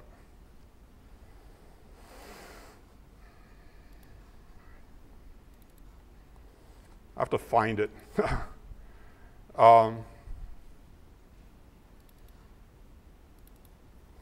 Okay. That's the distribution of human remains. It's all over the map. If you had people crushed between floors of a falling building, you would have the human remains in the footprints of the building. But the human remains that were found on 9/11 are in the entire field of where all of these clouds of debris were. They were blown out with everything else. They have... Including a human thumb found about 2 years ago, 3 blocks away on top of a building. They found that place. Well, you need to fill me in on the details of that one. I've seen a human thumb, and I didn't get that context, but I'm not sure. Was on the top of a building some blocks away. Okay. I do know that the Deutsche Bank building, which was across the street, had human remains on the roof in terms of like millimeter-sized bone fragments. Now, how do you get the bone fragments from the rubble pile to the top of the building? You don't. It has to have come from high in the building. How do you get a person reduced to millimeter scale bone fragments in the process of also launching these fragments horizontally to where they can land on the top of adjacent buildings? You see what I'm saying? I mean, you're looking practically, this is a picture of an explosive event which, and in this particular case, the distribution of bone fragments and things like that is part of the evidence of what we're looking at. This is an explosive event, not a building collapse. Yeah, question? So with 7, they didn't need nanothermite to demolish it because it has a more traditional construction that's not designed to sort of sway in the wind the way the Twin Towers were. So that's why they needed nanothermite in Twin Towers, because the only way is to melt that extent of destruction. Yeah, I haven't really talked about nanothermite yet. But yeah, I don't think, I don't know. There was probably a mixture of techniques used in all the buildings. What she's talking about as far as nanothermite, thermite is, I'll just diverge over to thermite for a minute. Thermite is a material that's made of powdered iron oxide and raw aluminum, elemental aluminum. And the iron and the aluminum, and then there's the oxygen attached to the iron, okay? Iron holds on to that oxygen, sorta. Aluminum has a much stronger attraction for the oxygen than the iron does. So if you heat up this mixture until the oxygen can get free from the iron, it just gloms onto the aluminum in a very intense reaction that liberates lots of energy in the form of high temperature. And they can use this. It's not normally thought of as an explosive. It's something that they used to use for welding railroad tracks. The bombs they dropped on Dresden, all that, the firebombing that they used in World War II, this thermite. They use it to demolish tanks. There's all kinds of uses of thermite. But it's basically a very high temperature incendiary. Now, if you're going to use thermite in part of this demolition, what it would be doing would probably be some of the pre-weakening. It's a slower process than an explosion. It's not a high explosive, okay? But they can use it for the pre-weakening, and then they probably had some kind of more conventional charges to, as far as time charges to bring it all down at the final step. However, the thermite that they have discovered in the dust of the World Trade Center consists of thermite made of nanoparticles. So what a nanoparticle is a particle that's smaller than a micron. Okay? So 1,000 times smaller than a micron is like, all right, like a red blood cell is like 7 microns, I believe it is, all right, across. So we're talking about, huh? Okay, so you go smaller than that. The particles that make up this nanothermite are a very uniform consistency. The iron oxide that's in there is about, I believe it's 100 nanometers across, 1/10 of a micron. And the flakes of aluminum that are in there are about, I think they said it was like 50 nanometers thick, little tiny flakes. And this is all embedded in a polymer that holds it all together. So it's a very uniform mixture that's bonded together. It's a manufactured material. It's stuff that's manufactured in the military labs. It's not available like at Lawrence Livermore and Sandia and places like this. It's not available on the open market. Okay? They found flakes, Stephen Jones, who was quoted on that video you saw earlier. Stephen Jones and a number of others that are, he's a physicist, and then Niels Harrit's a chemist from Denmark, and there's a bunch of these guys who collaborated. They studied this stuff for 18 months. They used electron microscopes. They used all sorts of different ways of analyzing this, and it basically points to the fact that they have flakes of unexploded nanothermite in the dust. When you take one of these flakes and you put it in a digital calorimeter and you raise the temperature, there comes a point where it triggers. And when it triggers, it goes off. It releases lots of energy very quickly. What you have in the ashes after you're done are microspheres of iron, because the iron from the iron oxide is now turned into just plain iron. The oxygen is forming with aluminum to form aluminum oxide, which is like a white powder. And so you have these hot iron little microspheres that result, which means that when that little flake reacted, it produced temperatures hot enough to melt iron. So in other words, it's behaving like thermite. So these little tiny red chips, they show that, yes, it appears to have the consistency, has the composition of thermite, and it also behaves like thermite. And it's thermite made with nanoparticles. The reason they make it with tiny particles is it gives you a more reactive surface. So you can trigger it with a lower temperature, and you get a very quick reaction. You can actually tailor it to act like an explosive. Okay, so it's not a high explosive like RDX or something, but it can actually be used as an explosive. It can be used as rocket fuel. It can be used as an incendiary. Okay? So this stuff was found in large quantities in the dust. And the byproducts, which are these iron spheres, they had billions of these iron spheres in the dust. And so these are signs that this was present. Now, does that mean that was the thing they used to blow it up? It doesn't mean that. It means it was used. They also could have used more conventional explosives along with it. There was a question at the back, though. So, David, what's your estimation of how much thermite is needed to recreate this model of the three towers? Is it 1 ton? There's over hundreds of tons. 150,000 million tons. Hundreds of tons. Hundreds of tons. So we need 100 tons to take down 1.25 thousand or million tons, right? Hundreds of tons. The estimates that I have seen on how much of the nanothermite was involved, based on, you take the iron spheres in the dust and you can compute how much material produced all of those iron spheres. These iron spheres are not molten steel.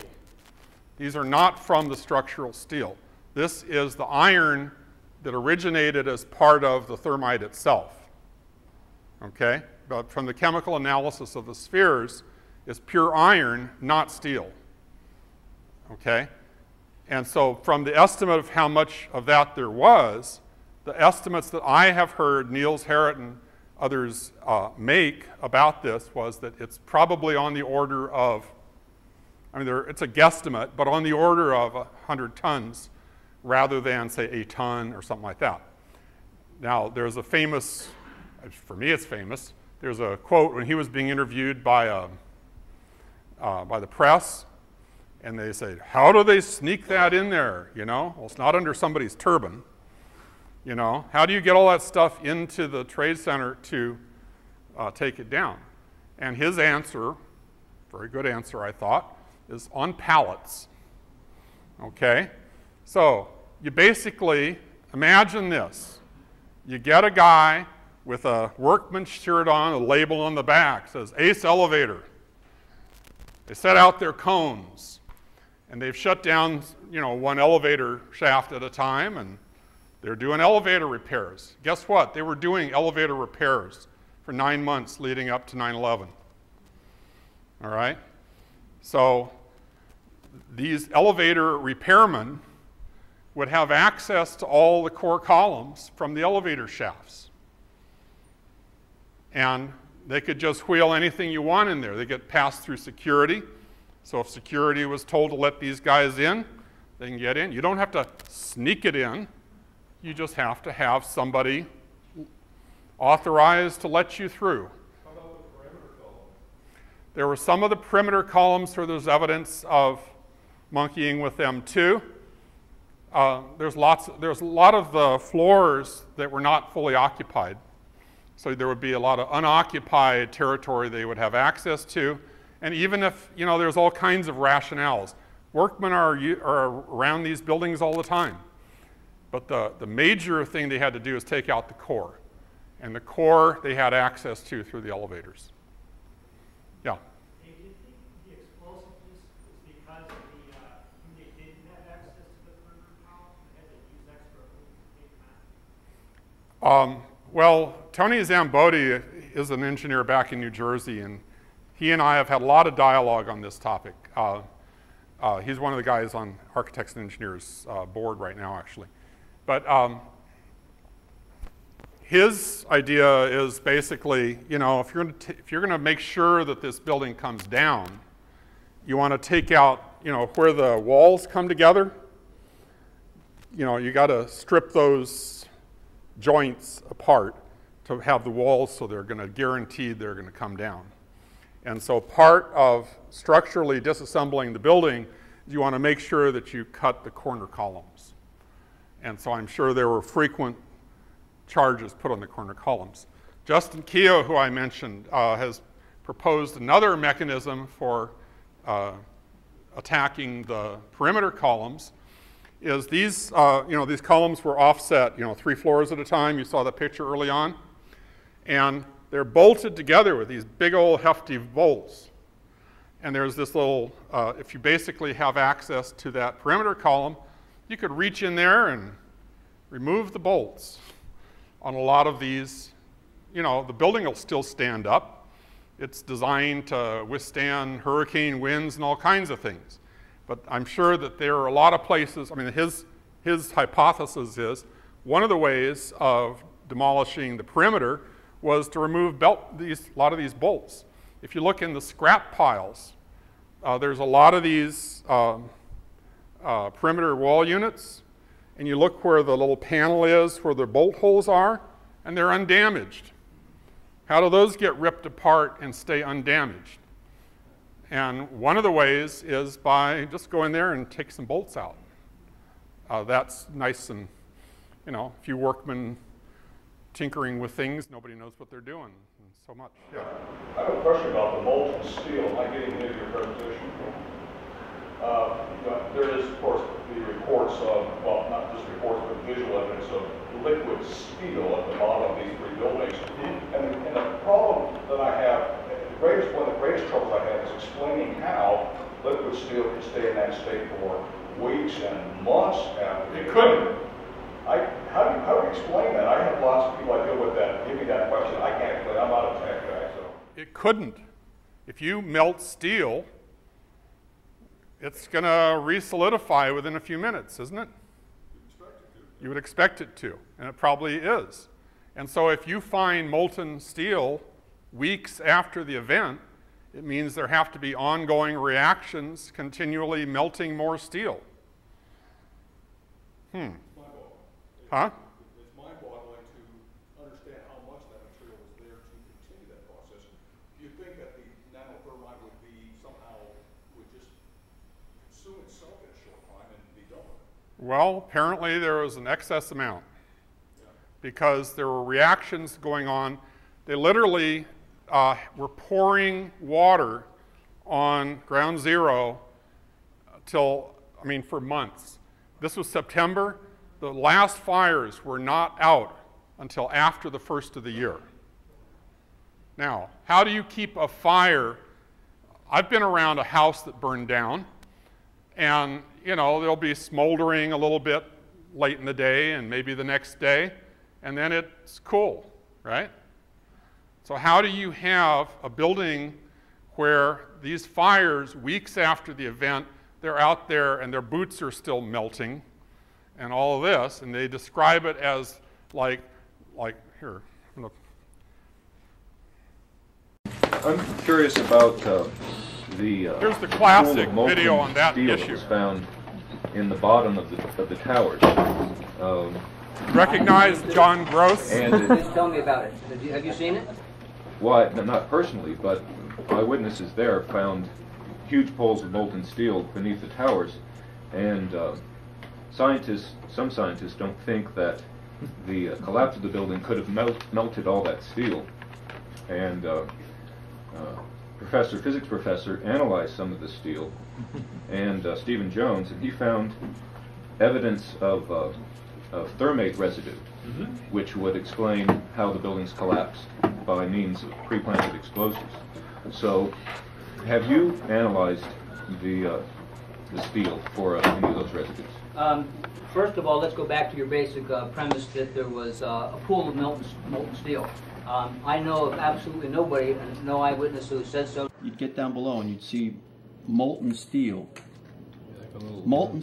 running down the channel rails.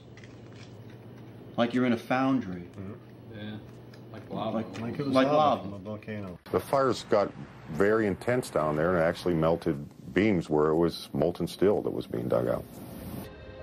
This fused element of steel, molten steel and concrete and all of these things all fused by the heat into one single element. And almost like a chunk of lava from Kilauea or Iceland, where they're very sharp but breakable shards on the end here. This 8-ton steel I-beam is 6 inches thick. It was selected to be preserved for future generations for the near-perfect horseshoe-like bend formed during the collapse. I found it hard to believe that it actually bent because of the size of it and how there's no cracks in the iron. It bent without almost a single crack in it. It takes thousands of degrees to bend steel like this. Typically you'd have buckling and tearing on the tension side, but there's no buckling at all. You saw steel, some of the thickest steel I've ever seen, bent like a pretzel. And you just couldn't imagine the force that took. The grapplers were pulling stuff out, big sections of iron that were literally on fire on the other end. They would hit the air and burst into flames, which was pretty spooky to see.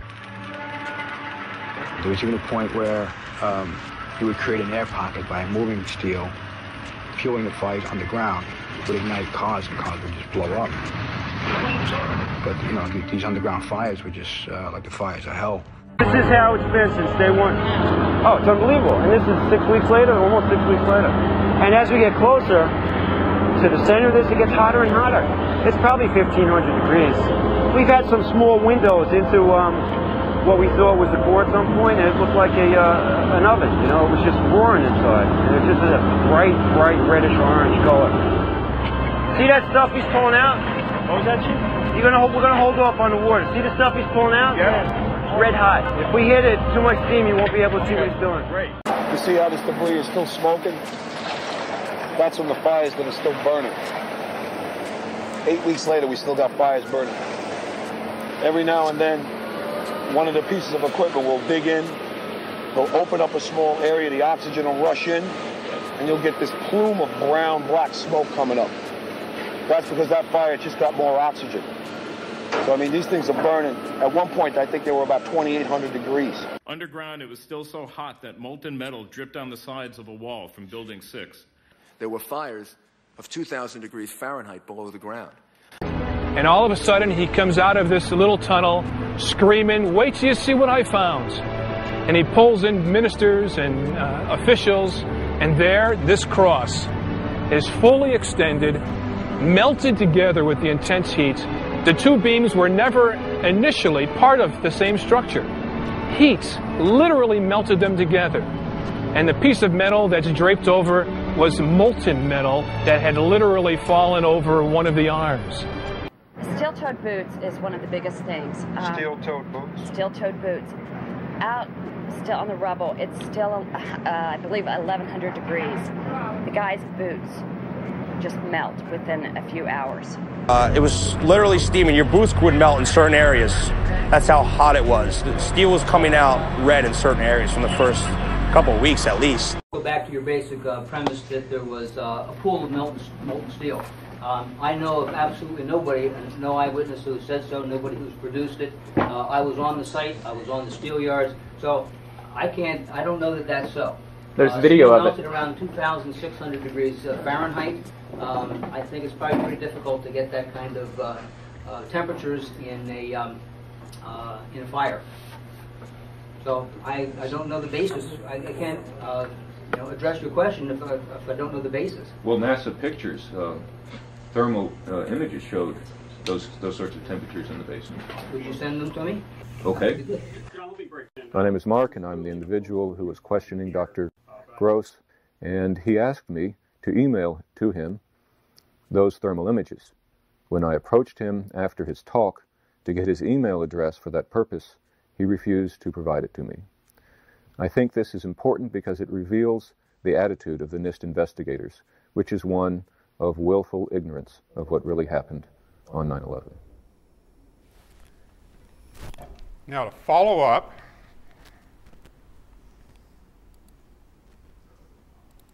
okay, this is in the FEMA report, which was the first scientific investigation fairly early on after the disaster. And this is a piece of steel from Building 7, and you can see how it's like thinned down to be razor sharp, and there's definite signs of melting.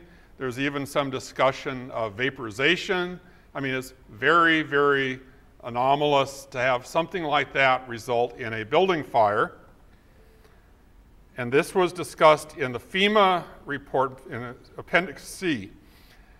However, the NIST report did not deal with that. Guess who this is? And guess what this is? This is that, you can identify it from the little flecks and everything involved. This is the same piece of steel that the FEMA investigation looked at and said had all of the signs of melting.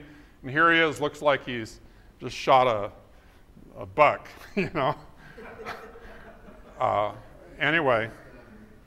Huh? Yeah, he's grandstanding. And it's, you know, this is back before the NIST investigation began. So he was part of that FEMA investigation too. He was the one to help select some of the what's going to be kept and what's going to be trashed. Most of the steel from Ground Zero got cut up, sent off to China, and melted down. There's only a few hundred pieces that have been cataloged and kept by NIST. Okay? And he was involved in that process, and I guess, you know, minimized the incriminating evidence, I guess. But there he is. At that stage, he was thinking, oh, this is quite a good find. Sort of comes back to haunt him. Anyway, I have another few hours worth of material if you want to keep going. Yeah? Make that comment, if you would, might be a good idea to have another session with David and specifically have you continue this presentation for us and certainly anybody else who wanted to. The implications of this being a demolition is that it was prepared. It took months of work to set it up for a demolition. The implication is the airplane collisions were part of the cover story. That's actually part of the cover-up of what was really going on. So I'm not one who will say, no, those airplanes weren't really there, they were just holograms. You have all kinds of wild-eyed theories out there that I believe are planted in the media specifically to try to discredit this kind of inquiry. No, so yes, there were planes. Whether there were hijackers on board has been questioned. Whether they were controlled by people or controlled like drones. I mean, you can actually fly a plane from outside the plane. And so there is some evidence that they were brought in and they were targeted. It turns out that hitting those twin towers with these planes was a very difficult option. You'd think that they're just sitting out there, but the planes weren't sitting out there aiming at the building. If here's the south tower, the plane that came at it was coming in this direction. It made only two maneuvers. It tilted its wings and made one direction change, and then in the last seconds, it made a slight correction, and it went straight into the building. And there was crosswinds. And so it's not line of sight. So it seems very likely to me and to a lot of other people that these were being computer guided. And it seems, in fact, that they were predestined to hit known targets in the building, like the specific floors where, I mean, Kevin Ryan has done an analysis of who occupied which floors in the towers. And the companies that were occupying the floors that actually got hit by the planes are actually companies that should be on the suspects list as being involved in this. And it seems that this whole thing has a lot to do with the military-industrial complex, security agencies, various, who's who, and who's NSA, who's CIA, who's the FBI, whatever. But I mean, and the military. The shadow government would be a sort of a name to put over it.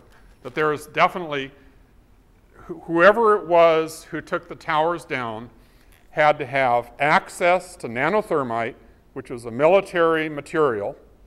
They had to have access to the buildings, so they had to have high-level clearance to come in and out at will. They had to have been able to coordinate with the hijackers and the whole backstories. These guys were being tracked around in Florida and California and everywhere else.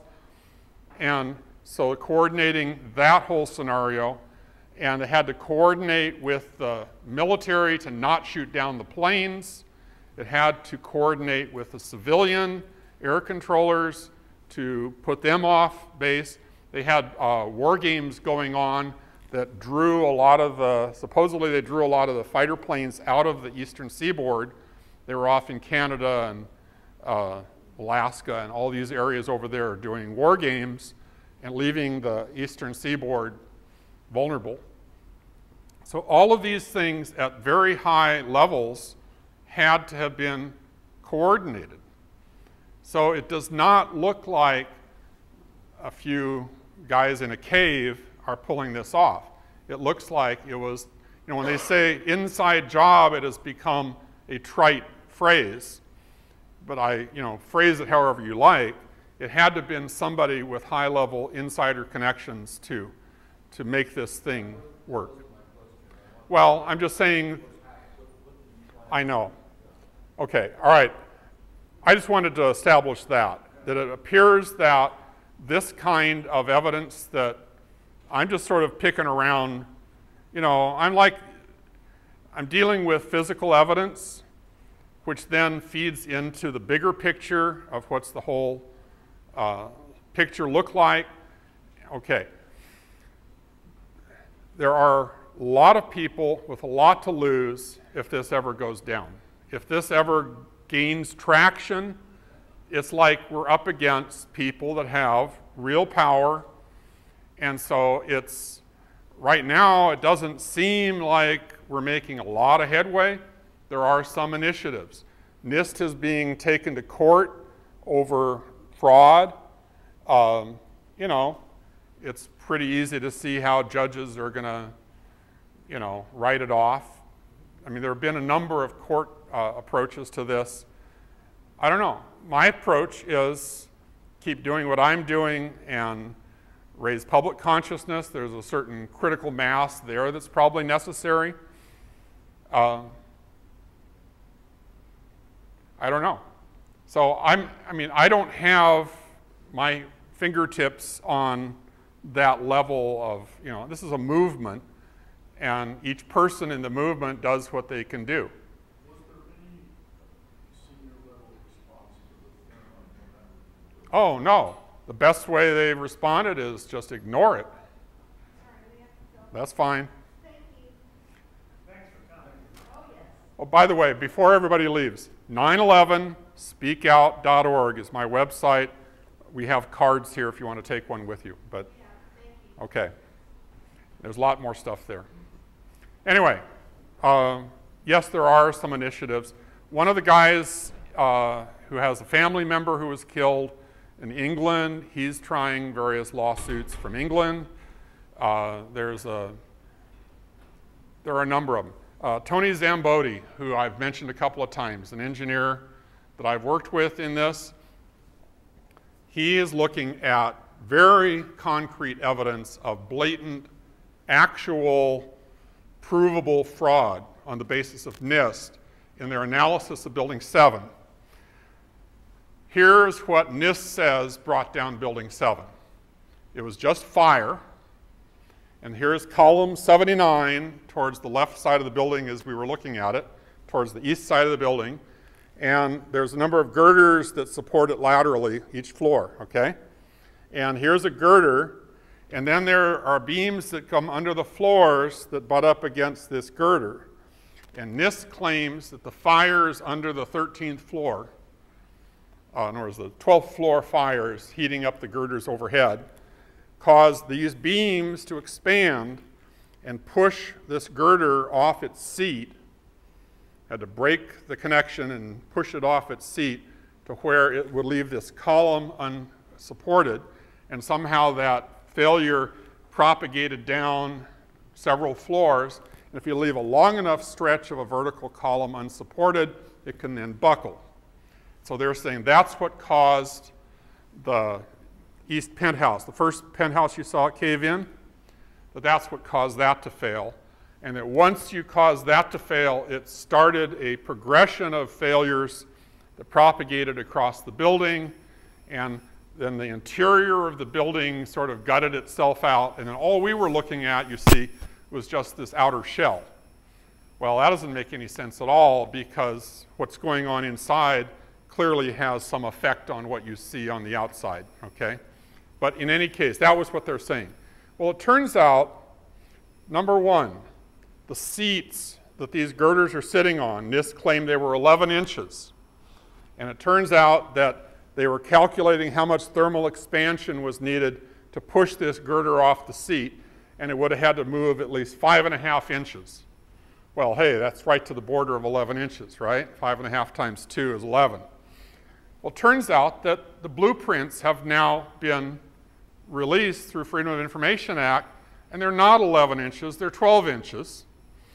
Secondly, the thermal expansion that would cause this beam to expand would also cause that beam to sag.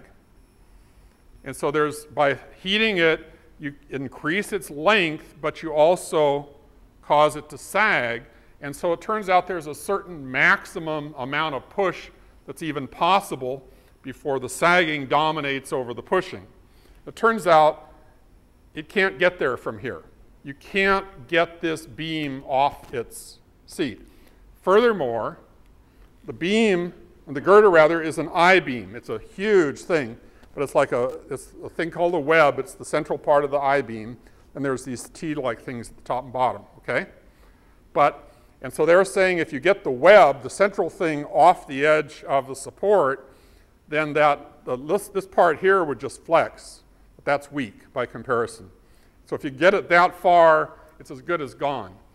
What they did not point out is in the blueprints, that I-beam had stiffeners.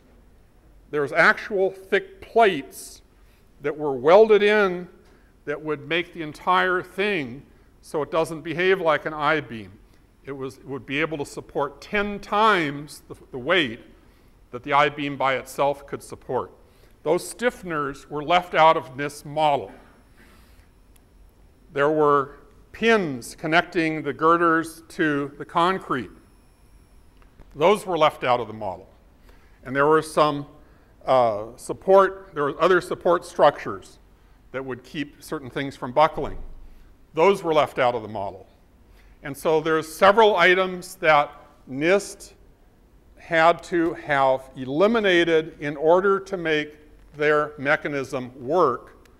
And so in order to say that they could predict how it could fail, they are clearly doing blatant actual fraud. They are misrepresenting the data they had in front of them to make it look like this could have led to a failure when there's no way that it could have failed on that kind of mechanism. So that could go to court. Yeah. Well, likewise, when they tried to get the exact parameters of this model for the Freedom of Information Act, this declined with the reason that it would compromise national security. Sure.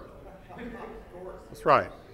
Well, that was one of the actual wording they used in the, that was one of the permissible reasons for not releasing the information is if it was a, yeah.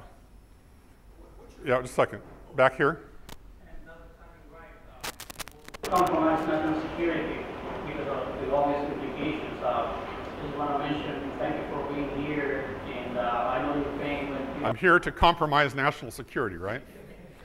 No, I'm here because I have a duty as a citizen to, I'd like this country to be as great as I was taught it was when I was a kid. Actually, I think the wording was jeopardize public safety. Yeah. That's how they worded it. Yeah. It surprised me that months after, years after 9/11, all of that had pretty much been supposedly put to bed in terms of the official reasons for the failures of these buildings.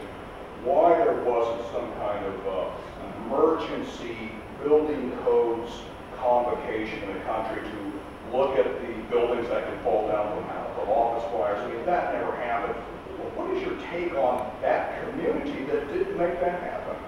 Well, I think there's a lot of people who, way down deep, recognize that this is a bunch of baloney, and they weren't going to go complicate their own lives by adding to the codes unless they were forced to, and nobody was pushing that to happen, and it's just sort of one of those inconsistencies. So I think the building codes were fine, but it's not consistent with their proclamation about what caused them to fail.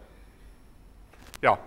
I'd like to know your view of the fact that the bathtub was not damaged, the structure under the whole thing, and it seems that the substance of the twin towers was huge, but a lot of it just was turned into dust, and it just, do we need to go beyond? Are we talking Judy Wood here? Well, what is your view on the bathtub, and also the lack of a bigger mound of rubble after these things came down? I think there is plenty of rubble to account for what was in the buildings. I think that's a red herring, and I don't give Judy Wood any credibility whatsoever. So that's my answer to that whole issue. So, yeah? It's pretty clear that the Twin Towers, they're a different building structure than building number 7. Yeah. And they're clearly demolished in separate ways. Do you have any theories on why the difference in demolition techniques for the two types of buildings? Well, I don't see that as part of my agenda to try and explain every detail of what, I'm going to answer it a little bit. I think that part of the reason they did it differently is that the towers were so tall that, you don't normally demolish things that are that tall because those are pretty exceptional buildings. And so they were able to take them down from the top down and make sure the whole thing demolished. They wanted to get rid of all of not only the buildings, but they wanted to get rid of all the evidence. They had it all fall in a small enough pile that they were able to scoop it up and melt it down and get rid of it I think they were concerned that if you have too much of the bare bones stuff exposed to public scrutiny, it's going to show the mechanism of demolition. And the people who cleaned up the site was a demolition company that knew what to look for. You know, I'm sure they were out there scavenging everything that would be, you know, questionable. Well, yeah, we might hear on why Building 7 came down in the first place. Exactly. Cover up the evidence. Yeah, why did they take 7 down?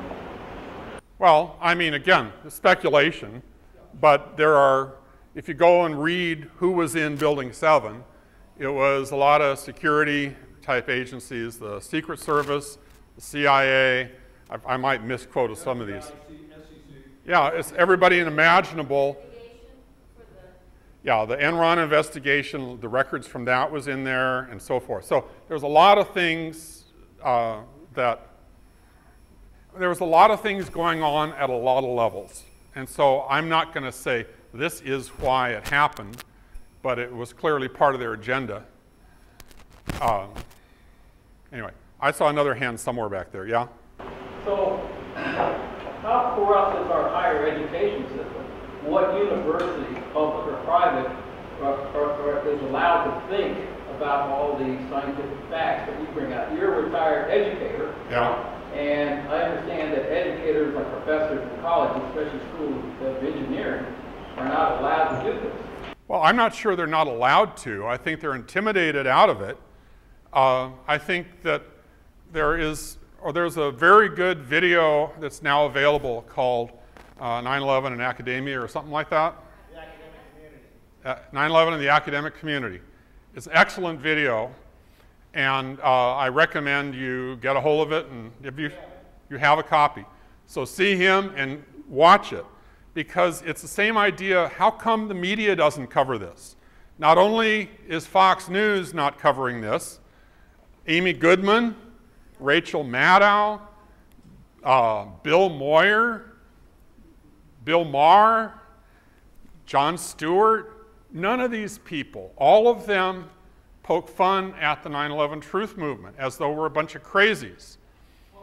And I'm saying that there is very heavy pressure at a certain level to go along with certain basic fundamentals that this country is not as corrupt as all of this implies. Well, that's true, but if you interview every engineering graduate from this country in these schools, higher education, how much would they know about the scientific facts of 9/11? Not much. And then so, I mean, would it be legitimate if they weren't taught anything like this? Can they ask their school tuition to be waived for them? Okay. I came up to, all right, I live here in Portland now, but a few years ago before I moved up here, I came up to a physics teachers conference in Portland. And I did a talk, and I had a poster session, if you've been to these academic conferences. And so I had, by how many people took my flyer, I know about 100 people came by my poster, and I had conversations on an ongoing basis throughout the evening with a lot of these guys. They'd come up and they typically would smirk, and they would treat it as sort of a joke, and I would point out, and I said, did you realize Building 7 came down at absolute free fall? And they said, no. You know, no way. I said, well, here's my data. Take a look. You go over there and start reading some of the stuff, and then they would leave, and they'd come back with their friends. I mean, these guys, most of them had not heard of Building 7. And these are guys like, this is my peer group. So physics teachers at the high school and junior college and four-year college level, you know, the undergraduate type, that's section through there makes up what's called the AAPT, American Association of Physics Teachers. And this group of people are, well, they have to be intelligent enough to understand and be able to teach physics. And they typically are fairly literate in day-to-day events of the world and so forth. They're intelligent people. And most of them hadn't heard of Building 7. And those who hadn't seen it, and they hadn't done any work on it. I mean, what I did was I put out a bit of effort to get together all the things I needed to make these measurements. And by the way, I just realized here.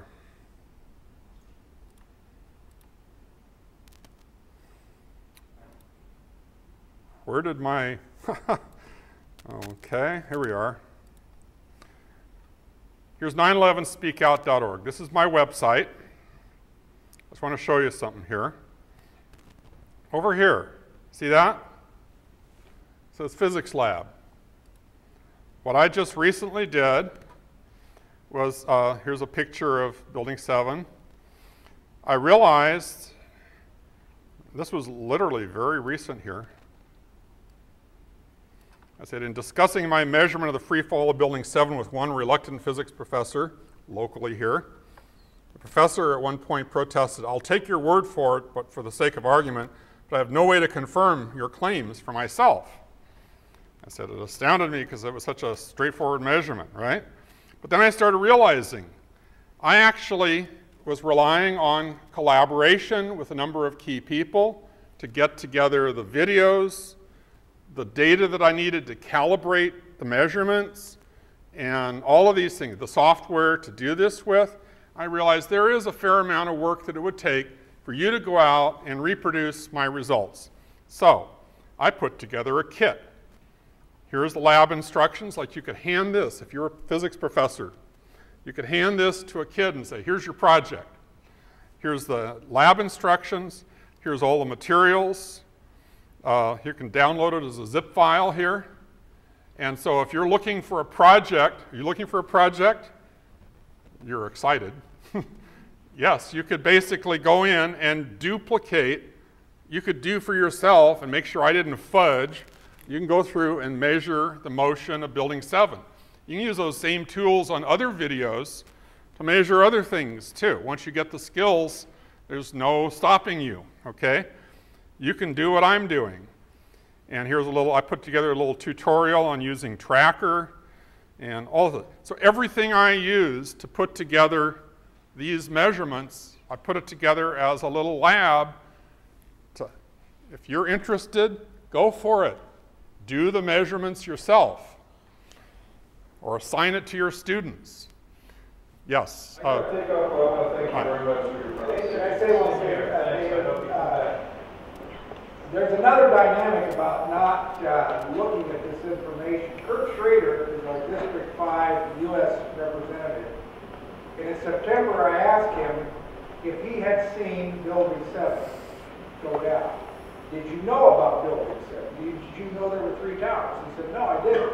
I said, Kurt, would you look at a video of Building 7 coming down?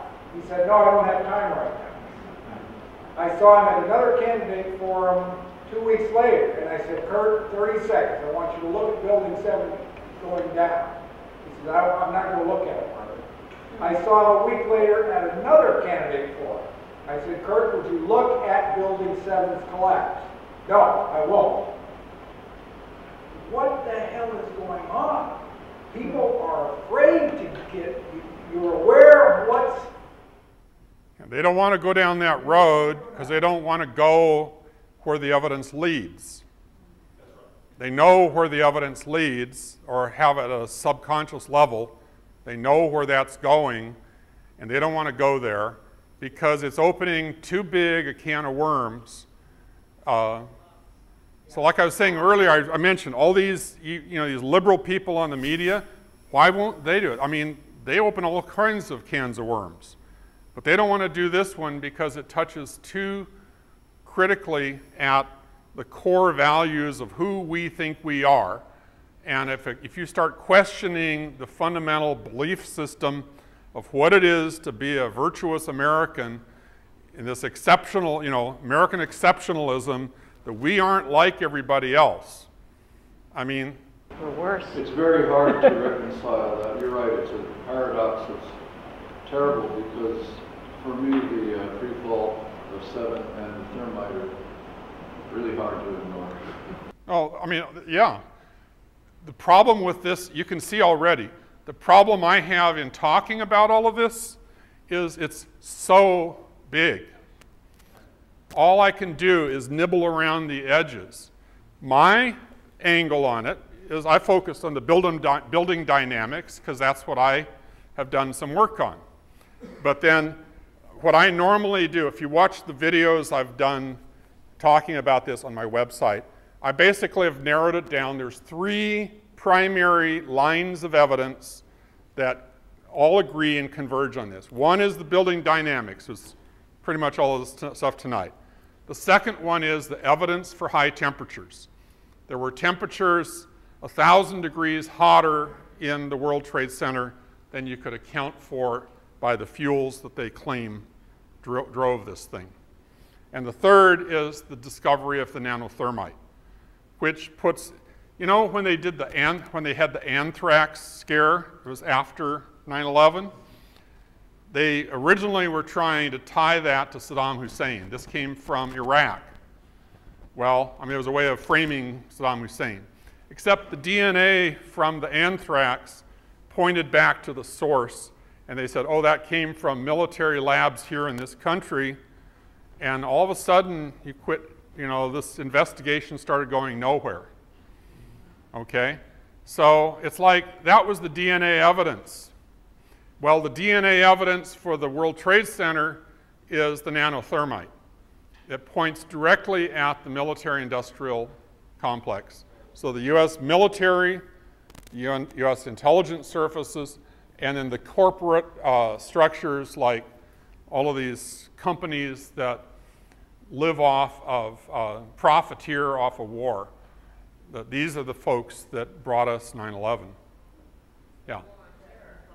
Oh yeah, look, hey, you know, there was something in a movie I saw just recently.